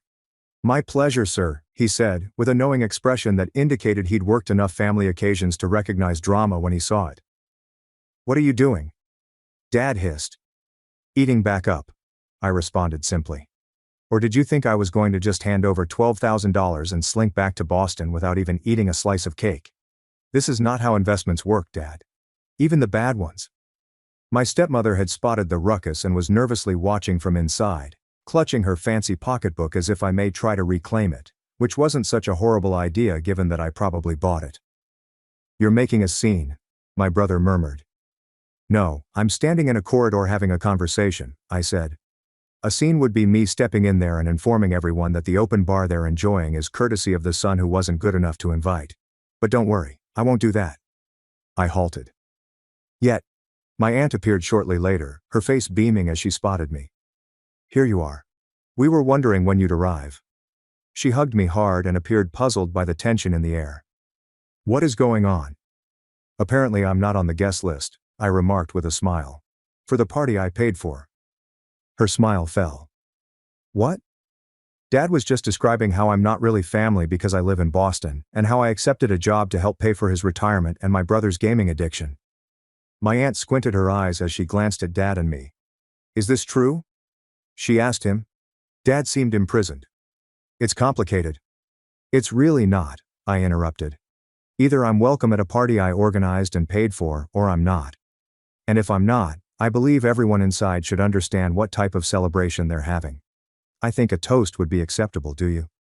Dad blanched. He knew I had receipts, both real and figurative. You wouldn't, my brother replied, but he seemed dubious. Try me, I said. I have nothing to lose at this point. You made sure of that when you determined I wasn't family enough to attend, but was certainly family enough to pay the tab. It's similar to how I wasn't invited to Thanksgiving, but was able to pay for stepmom's emergency root canal the following week. It's funny how it works. My aunt looked stunned. Of course you are welcome. This is crazy. She put her arm around mine. You're coming in with me right now. Aunt, maybe we should discuss this privately, my brother suggested. Oh, I think we're done discussing, she said with a firm tone. My aunt has always been a force of nature. Your brother flew across the country and paid for the entire event. He is on his way in. My brother began to object, but Dad cut him off with a look. He realized he had been cornered. Fine, he mumbled. But don't make a scene. I'm not the one who created this scene, I told him, strolling past him with my aunt. I'm just the one who refused to be the punchline. As we walked in, I noticed numerous heads turn, and the murmurs began right away. My stepmother's face plummeted as she realized I was entering, and my aunt, bless her, made sure to escort me right up to her. Look who I found being turned away at the door, she said. Can you believe someone forgot to put his name on the guest list after he organized everything? My stepmother's smile was so rigid that it appeared like it might shatter her foundation. Wow, what a terrible oversight. I'm glad you could make it. Wouldn't have missed it for the world, I said with a smile that didn't reach my eyes. Nice necklace, by the way. It reminds me of the one I saw when my credit card bill showed a transaction from Tiffany's last Christmas. What a coincidence. She caressed the diamond pendant hesitantly. Your father has excellent taste. Yes, in jewelry, I stated. Not so much in party guests, apparently. I walked away before she could react and went to the bar. If I was going to make it through the evening, I needed a soda, perhaps with a small umbrella in it, just to commemorate the event. What's actually going on? My aunt whispered as we walked through the crowd. Years of financial abuse followed by the ultimate slap in the face, I was saying softly. I've sent them almost $250,000, and they tried to keep me out of a party I literally paid for. Her eyes expanded. $250,000? Yes, I have all the receipts, every transaction, each text, every failed promise to repay it when circumstances settle. Jesus Christ, she whispered. And tonight is just icing on the cake. They didn't expect I would show up. They thought they could take the money and have their beautiful party without bothering me. She squeezed my arm. What are you planning to do? I smiled bitterly. I'm going to enjoy the party I paid for. Stay close to me, she stated. I've got your back. For the next hour, I walked around the party, calm and composed on the outside while my thoughts raced. When someone said, amazing celebration, or, your dad must be so thrilled, I just smiled and replied with gems like, he should be. It costs enough to put a down payment on a house, or, nothing but the best for dad, that's my motto, as well as his, when it's on my dime. My aunt was earnestly chatting with a few of other relatives, periodically looking my way, and word was spreading. My uncle caught my eye from across the room and lifted his glass in silent sympathy, then turned his back on my father. These were small gestures, but they were seen. My phone vibrated with a message from my aunt. Your cousin is sitting with your brother to keep him from creating a disturbance, and Team U is assembling after you told your uncles what occurred. Uncle R is furious and wants to know more about the money. I grinned at that. Team U. Perhaps I wasn't as isolated in this family as I believed. My father was watching me nervously from across the room, clearly waiting for me to cause a scene. My brother had stationed himself protectively near the DJ booth, as if I might try to hijack the music. And my stepmom kept trying to steer important guests away from me whenever I got too close, which was hilarious to watch. Oh, you must see the photo display over here, she'd add loudly, virtually drawing others away from their conversations. After flying across the nation and spending years as the family piggy bank, I knew when my time would come, and I wasn't going to miss it. The DJ caught my eye and nodded slightly as the cake was brought in. Dinner was winding down, and the cake was being prepared in the kitchen according to the schedule I had literally arranged. It was almost time for toasts. The DJ announced, and now some words from family and friends to celebrate our guest of honor. A few others spoke. Dad's bowling partner told a story about their glory days. His sister recalled a childhood reminiscence. My stepmother gushed about what a great man he was and how blessed she felt. And my aunt stood up before my brother could grab the microphone as intended. I believe my nephew has something to say, she said, gazing directly at me. After all, he made this whole evening possible. As I approached the front, there was a scattering of applause. Dad appeared to be about to have a heart attack. My stepmother was frantically whispering to my brother, who began to stand but was dragged back down by my uncle. I grabbed the microphone, grinned, and lifted my glass. I'd like to propose a toast to my father on his birthday. I began easily. Dad, our connection has evolved significantly over the years. I've been thinking about how to commemorate this anniversary, and I realized that the finest present I could give you is honesty. I paused to look around the room. When Dad told me about this gathering, I was overjoyed. I was happy to help arrange it. Happy to pay the whole $12,000 for the venue and catering, and eager to fly across the country to be here. Murmurs echoed across the gathering, and some people appeared perplexed. Many of you may be unaware that I have been providing financial assistance to Dad. It began with minor issues. His truck needed maintenance, and there were medical expenditures. That wasn't a problem. I felt happy to aid the man who had raised me. I took out my phone. However, with time, the requests increased, the gratitude shrank. Dad and my stepmother started expecting monthly financial support from me. I glanced straight at Dad. In total, I have handed you $237,482. I have every transfer logged, every text where you claimed it was only till things calmed down, and every email thanking me for the temporary assistance that somehow turned permanent. The room was completely silent now. Despite all of this, when I arrived tonight after traveling here, taking time off work, and purchasing a new suit, I was told I was not on the guest list. I was told that I was not a legitimate family member. It's just an ATM that funds the lifestyle you see around you. I gestured toward the magnificent room. So, happy birthday, Dad. My gift to you is truth. Everyone here now knows who paid for the celebration. Everyone knows how you treat your own son. I raised the glass higher. Just to clarify. To reality. And finally be free of financial abuse disguised as familial responsibility. I took a sip, placed down my glass, and turned to face the room in complete quiet. Enjoy the remainder of the evening, everyone. The cake is amazing. I chose the flavor myself during the planning calls. I walked quietly to the exit, passing my aunt, who squeezed my shoulder in silent sympathy, while my uncle gave me a sad nod. Behind me, chaos erupted. My stepmother was on her feet, shouting that I was lying. My brother was attempting to grab the microphone, and Dad sat there staring at his plate. But I didn't glance back. I walked out with my head held high, the weight of everything lifted off my shoulders. In the days that followed, the aftermath was predictable. Dad's messages shifted from furious to frantic as the financial reality sunk in.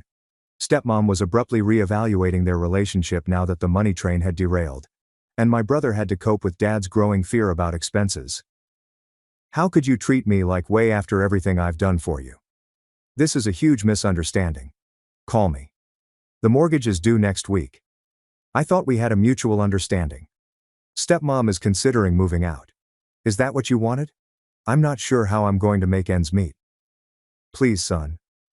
I read each message but did not answer to any of them.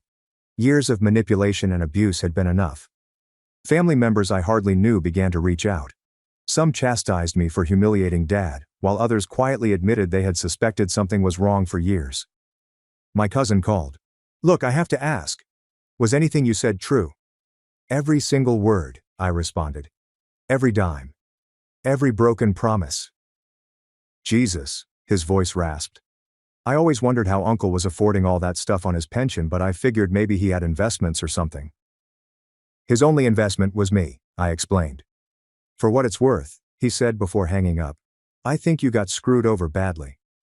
My Aunt Dad's sister left a voicemail. I am proud of you for sticking up for yourself. I knew something wasn't right with the woman. Your father had never been like this before her. Call me if you require anything. I appreciated the support, but it came too late.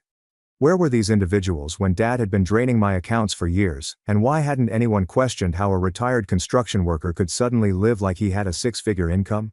The most surprise call came from my uncle, Dad's brother, who I'd always assumed didn't like me much. I saw what happened at the party. He replied sternly. Your old man was out of line. Thanks for backing me up there, I told you. The expression on your stepmother's face when you mentioned that number was priceless. Your father should never have let it get to that point. No, he shouldn't have, I agreed. Your grandfather was a real piece of work, you know, my uncle added. He used your father as free labor in his business for years, promised him a partnership, and then sold the company without paying him a thing. Your father swore he would never be like that with his own children. The irony wasn't lost on me. Guess some patterns are hard to break, I joked. Maybe, my uncle replied. But you broke it. Good for you. I didn't answer to any of Dad's increasingly anxious texts. Instead, I took the $10,000 I'd been saving for Dad's next unavoidable catastrophe and booked a trip I'd been planning for years. I didn't even bother traveling back to Boston beforehand. I changed my return ticket to Portland and spent 2 weeks backpacking around national parks in the Pacific Northwest. No phone, no emails, no family stress, just me, nature, and the freedom of knowing that my funds were once again under my control. When I returned, tanned and more at ease than I had been in years, there was a handwritten letter from Dad in my mailbox. Son, I do not expect you to forgive me. What I did was wrong on all levels. The party was the brainchild of stepmom, who believed having you there would be embarrassing since we battled about the kitchen remodel. I should have confronted her and defended you. The truth is that I've been drowning in debt for years, followed by lies to cover that debt. It was so easy to rely on you because you never said no and never made me feel inadequate for asking. And I took advantage of this in the worst way. Stepmother fled, took what she could carry, and wiped out our joint account. Your brother is unhappy with both of us for shutting off the money, especially me for not having a backup plan. He is moving in with buddies. I put the house on the market because it is too much for me, and I need to start paying you back. I realize it will take the rest of my life to put things right financially, but I must try. I miss who we were. I miss who I used to be before I changed into this person I don't recognize. If you ever want to talk, I'm available. No expectations or requirements. Just a father who failed his son and hopes to make things right eventually. Love, always. Dad. I folded the letter and returned it to the envelope, hoping that one day I'd be ready to talk to him again and perhaps even forgive him. But not today. Today I called a financial consultant to open a retirement account for myself. Today, I finally put myself first. People wonder if I regret how things turned out. I don't. I'm not angry anymore. I'm simply done. I helped because I truly wanted to, remembering my father who worked double shifts to buy me baseball equipment and transported me to college in our beat-up pickup. But that man is no longer there, replaced by someone who regarded me as nothing more than a convenient ATM, eager to exclude me from a celebration I paid for, because my physical presence was less important to him than my pocketbook. Sometimes the simplest method to demonstrate someone's behavior is to just hold up a mirror. No sneaking about, no intricate plots, just standing tall, staring them in the eyes, and telling the truth. Sometimes the best birthday present you can offer is the gift of reality. My brother forced me to fund his startup and cousin's wedding. When I refused, he turned the wedding into my trial, in front of 300 guests, and paid. I always knew Ethan would ruin something one day. I just didn't think it would be my reputation or that he'd do it in front of 300 people while wearing a rented tux and holding a stolen mic. But I should have seen it coming. I've seen the warning signs since we were teenagers. The arrogance, the deflection, the way our parents acted like every failure of his was somehow someone else's fault. Usually mine. I'm Rachel, 34, single, bakery owner, chronic overachiever according to my mom, and control freak according to Ethan. What I am, honestly, is tired. Tired of pretending our family dynamic isn't toxic. Tired of forgiving people who never apologize. And very, very tired of Ethan showing up with his latest scheme and expecting me to bankroll it out of loyalty. But let me back up to the day it all exploded. It was my cousin Lydia's wedding, a classic Charleston affair dripping in Southern elegance and old money charm. White roses cascaded down spiral staircases. Jazz trio playing under a magnolia tree. Past hors d'oeuvres I couldn't pronounce. The whole thing felt like something out of Southern Living magazine if Southern Living had a category for emotional landmines disguised as family reunions. I was seated at table 6, with a view of the marsh, and just enough distance from my parents to breathe. The only reason I was even there was because Lydia and I had grown up close. She was one of the few in the family who actually supported my bakery when I started it 10 years ago in a tiny strip mall, baking out of a rented kitchen and selling scones at farmers markets. My business, Sweetbriar Bakehouse, is now one of the most sought-after custom cake shops in Charleston. I've catered for mayors, for art gallery openings, and yes, even Lydia's wedding cake. 7 tiers, all hand-painted in edible watercolor.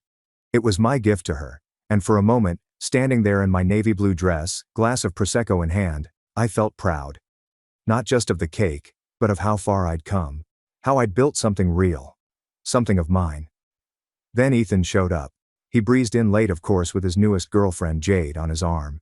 She wore a glittery dress about 2 sizes too tight, and looked like she had stepped out of a reality show audition line. Ethan was all charm, hugs and backslaps, acting like the golden child while our parents beamed like royalty watching their heir arrive at court. He gave me that smile. The one he uses when he wants something. Rach, he said, pulling me into a one-armed hug like we were besties. This cake is insane. You really outdid yourself. Thanks, I said cautiously. Glad you like it. Then he leaned in and dropped the bomb like he was just asking me to pass the salt. I've got a business idea. You're gonna love it. We just need a small investment from you. A couple $100,000. I blinked. I'm sorry, what? He grinned like it was a joke. I'll explain later. Let's find a quiet spot. No, I said firmly. You can explain it now. He chuckled and looked around, as if the concept of being told no was foreign. Come on, don't be like that. This is a game changer. Jade and I are working with some guys from Atlanta. They've got this idea to combine food delivery, AI and blockchain. We're calling it BiteChain. I stared at him, mouth slightly open. You want me to give you $250,000 for a food crypto app? He actually had the nerve to look offended. It's more than that. We're revolutionizing the future of dining. It's not just food, it's technology. It's a legacy. And we're family, so I figured. You figured wrong, I said, cutting him off. This isn't happening, Ethan. He took a step back, blinking like he'd been slapped. You don't even want to hear the pitch? I don't fund fantasies, I run a real business. You should try it sometime. That should have been the end of it. A simple rejection. But Ethan doesn't reject it. He retaliates. He smiled. That fake, dangerous smile he gets when he's plotting something. You really think you're better than the rest of us now, huh? Just because you sell overpriced cupcakes to rich people? I didn't respond. I didn't have to. My silence enraged him more than any insult could. I turned and walked away, not realizing that the next time I'd see his face it would be under the glare of a spotlight, standing at the mic during the toasts. When the DJ announced it was time for speeches, I expected the usual. The father of the bride, the best man, maybe Lydia herself. What I didn't expect was Ethan casually grabbing the mic after the groom's brother finished. Before we all get too drunk, he said with a grin, I just want to say a few words about family. My stomach dropped. Ethan had no role in the wedding. He wasn't a groomsman. He wasn't close to Lydia. He wasn't even invited to speak. But there he was on the mic commanding 300 people's attention. Some people in this family, he began, love to pretend they did everything on their own. But what they don't tell you is how much they took from the rest of us to get there. The guests tittered nervously. A few heads turned in my direction. I felt a heat rising in my neck, a prickling in my palms. I'm talking about Rachel, Ethan said, lifting his glass. The self-made baker. The hometown hero. Except none of it would have happened without the family recipes she stole from Grandma May, recipes that were passed down to both of us. That belongs to all of us. Murmurs rippled across the room like thunder.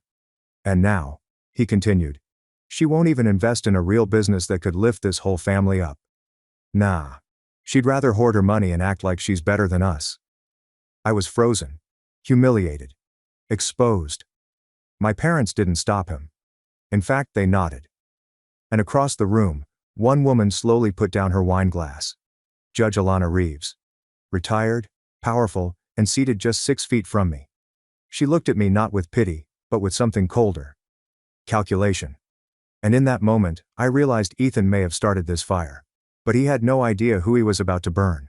There's a special kind of silence that follows betrayal, not quiet, but charged. Thick. Heavy. Like the moment before a storm when the air feels electric and the trees stop moving. That's what the room felt like after Ethan's toast. No one clapped. No one laughed. But no one stopped him either. He stood there, all smirking confidence, raising his glass like he'd just delivered a punchline. Meanwhile, I sat at table 6, ice melting in my untouched drink, staring at a man I used to call my brother. I felt my fingers shaking not out of fear, but fury. And not even because of what Ethan said. I could handle his cheap shots, his passive-aggressive jabs about success. I'd been dealing with that for years. What broke me was our parents. My mother Patricia looked proud. Not a trace of shock on her face.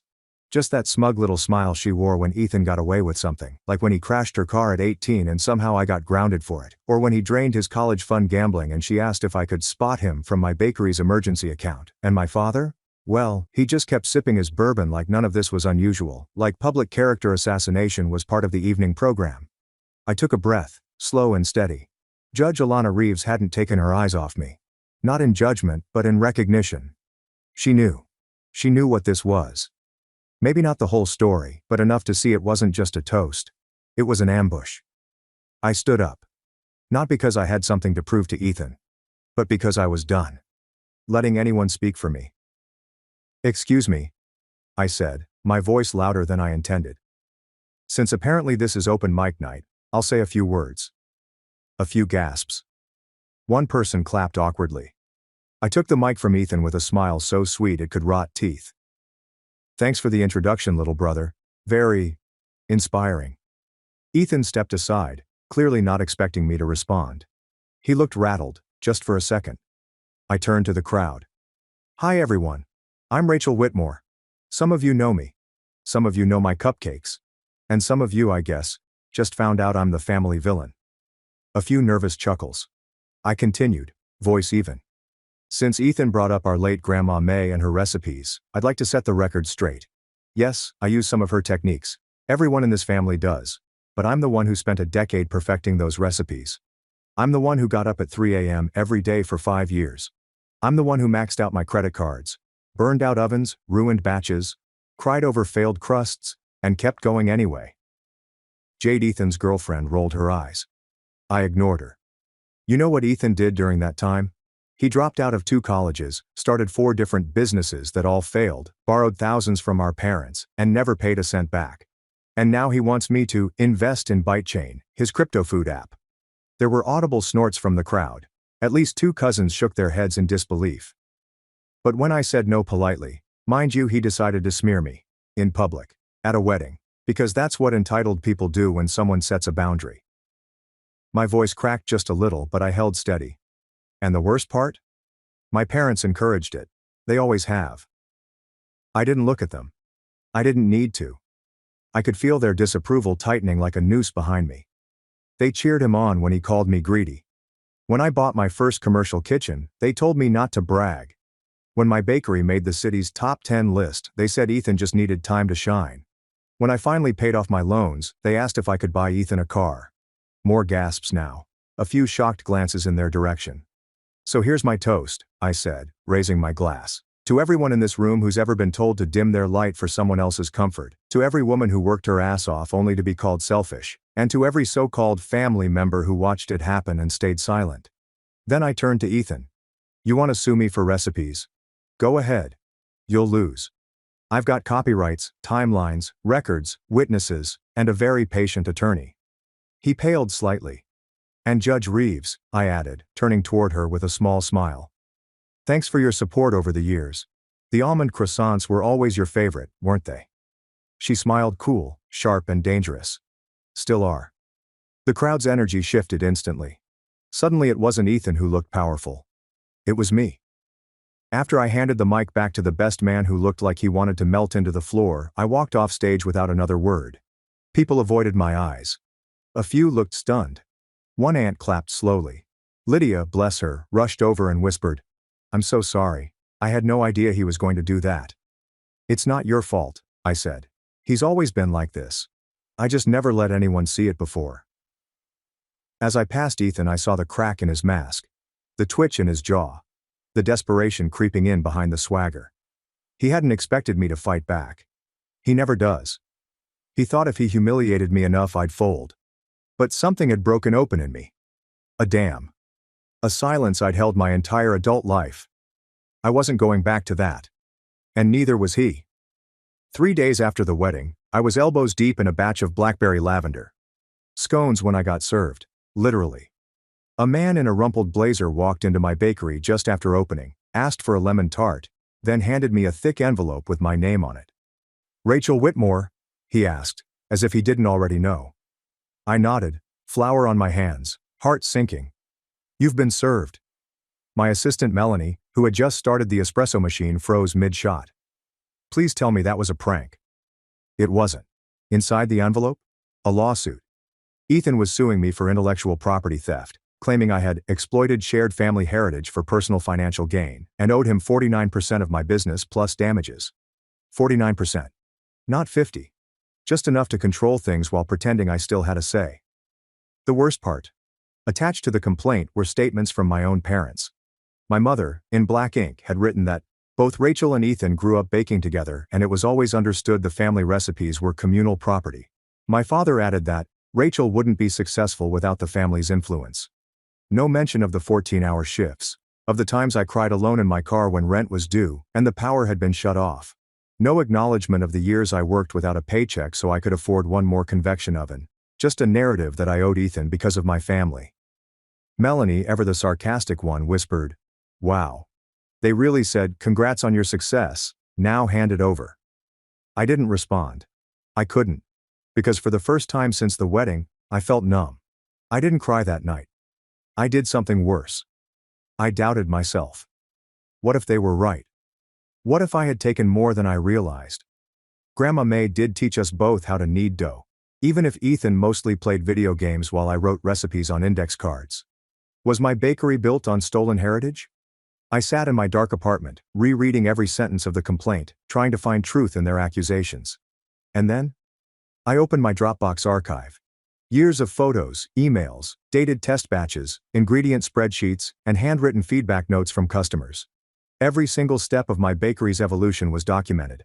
I wasn't just a good baker. I was meticulous. And I realized something. I had receipts. Literal ones.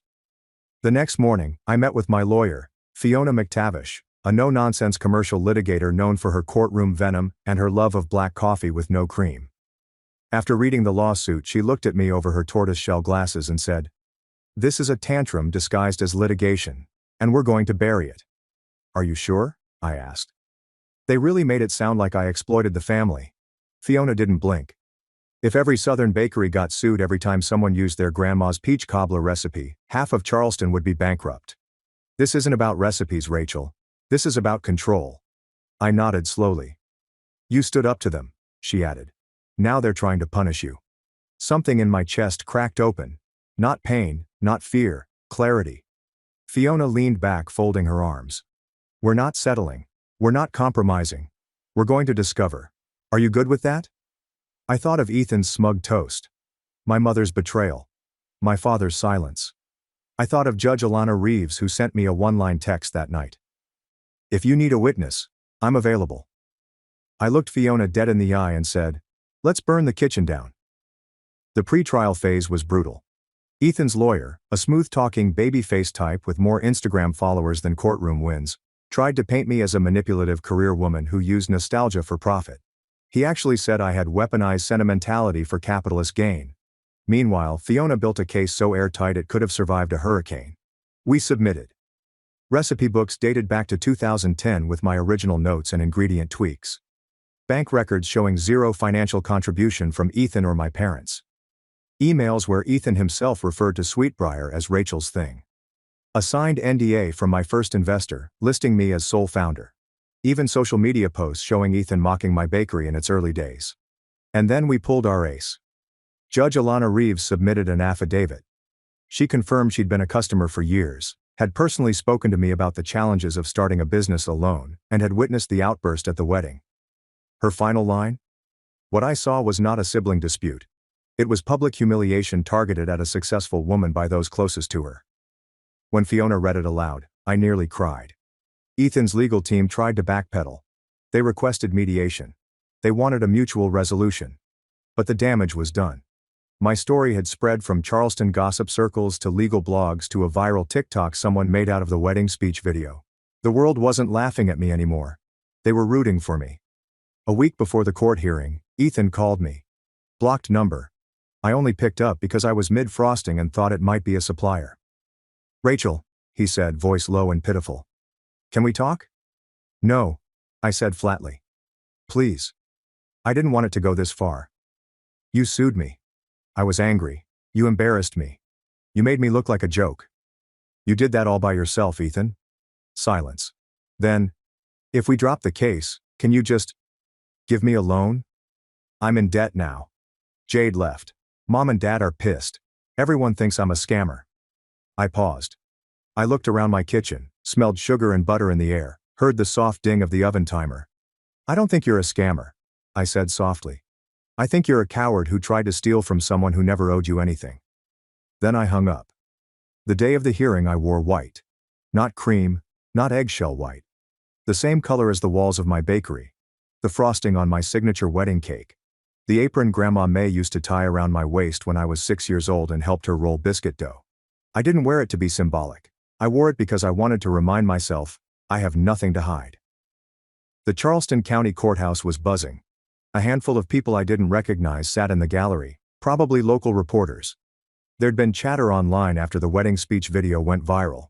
Some TikTok influencer dubbed me, the cupcake queen who clapped back. Cute. I wasn't there for them. I was there to put Ethan's fantasy to rest, the one where he gets rewarded for showing up late, taking shortcuts and calling it innovation. Ethan arrived looking like a drowned rat in a borrowed suit. His hair was slicked back. Jade was gone. No parents in sight. Apparently, they even had the good sense to stay out of the public fallout. My lawyer Fiona leaned over and whispered, "He looks like he read the affidavit." I smiled. Hope he choked on it. The judge, not Reeves, but a quiet, sharp-eyed woman named Valerie Grant called the session to order. Ethan's lawyer went first. He spoke with affected calm, describing Ethan as a visionary, who'd been emotionally wounded by exclusion from a family legacy. He said my bakery used intellectual property passed down through generations, and Ethan, as a descendant, had a reasonable claim to joint equity. Fiona leaned over again. If he says generational trauma, I swear I'll object on grounds of TikTok terminology. Then it was our turn. Fiona opened like a lit match dropped into gasoline. Calm. Controlled. Deadly. She walked through a timeline of my business, from the day I filed for a business license to the first 5-figure catering job I booked. She introduced my ingredient logs, recipe books, and photos of me hauling flour bags twice my size.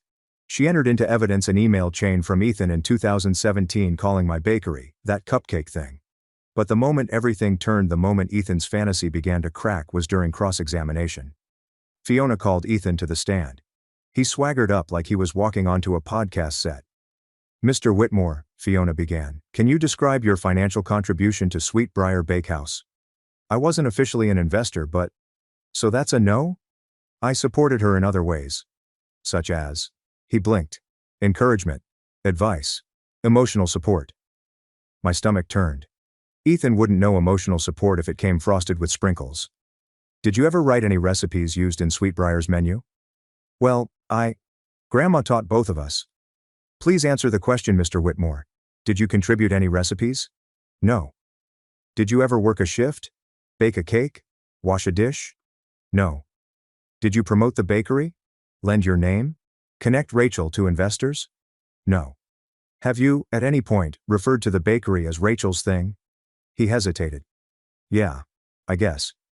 "Would you like me to show you the email where you said that verbatim?" He swallowed. "No need." Fiona turned, slow and theatrical, facing the gallery.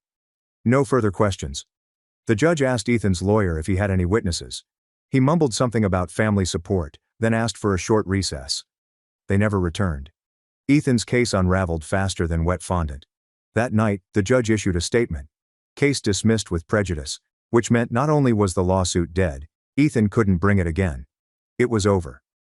I stood outside the courthouse blinking against the afternoon sun, Fiona beside me, the verdict still echoing in my chest. A few reporters hovered nearby, microphones out, waiting for me to say something. I didn't. I didn't need to. Let the judgment speak for itself.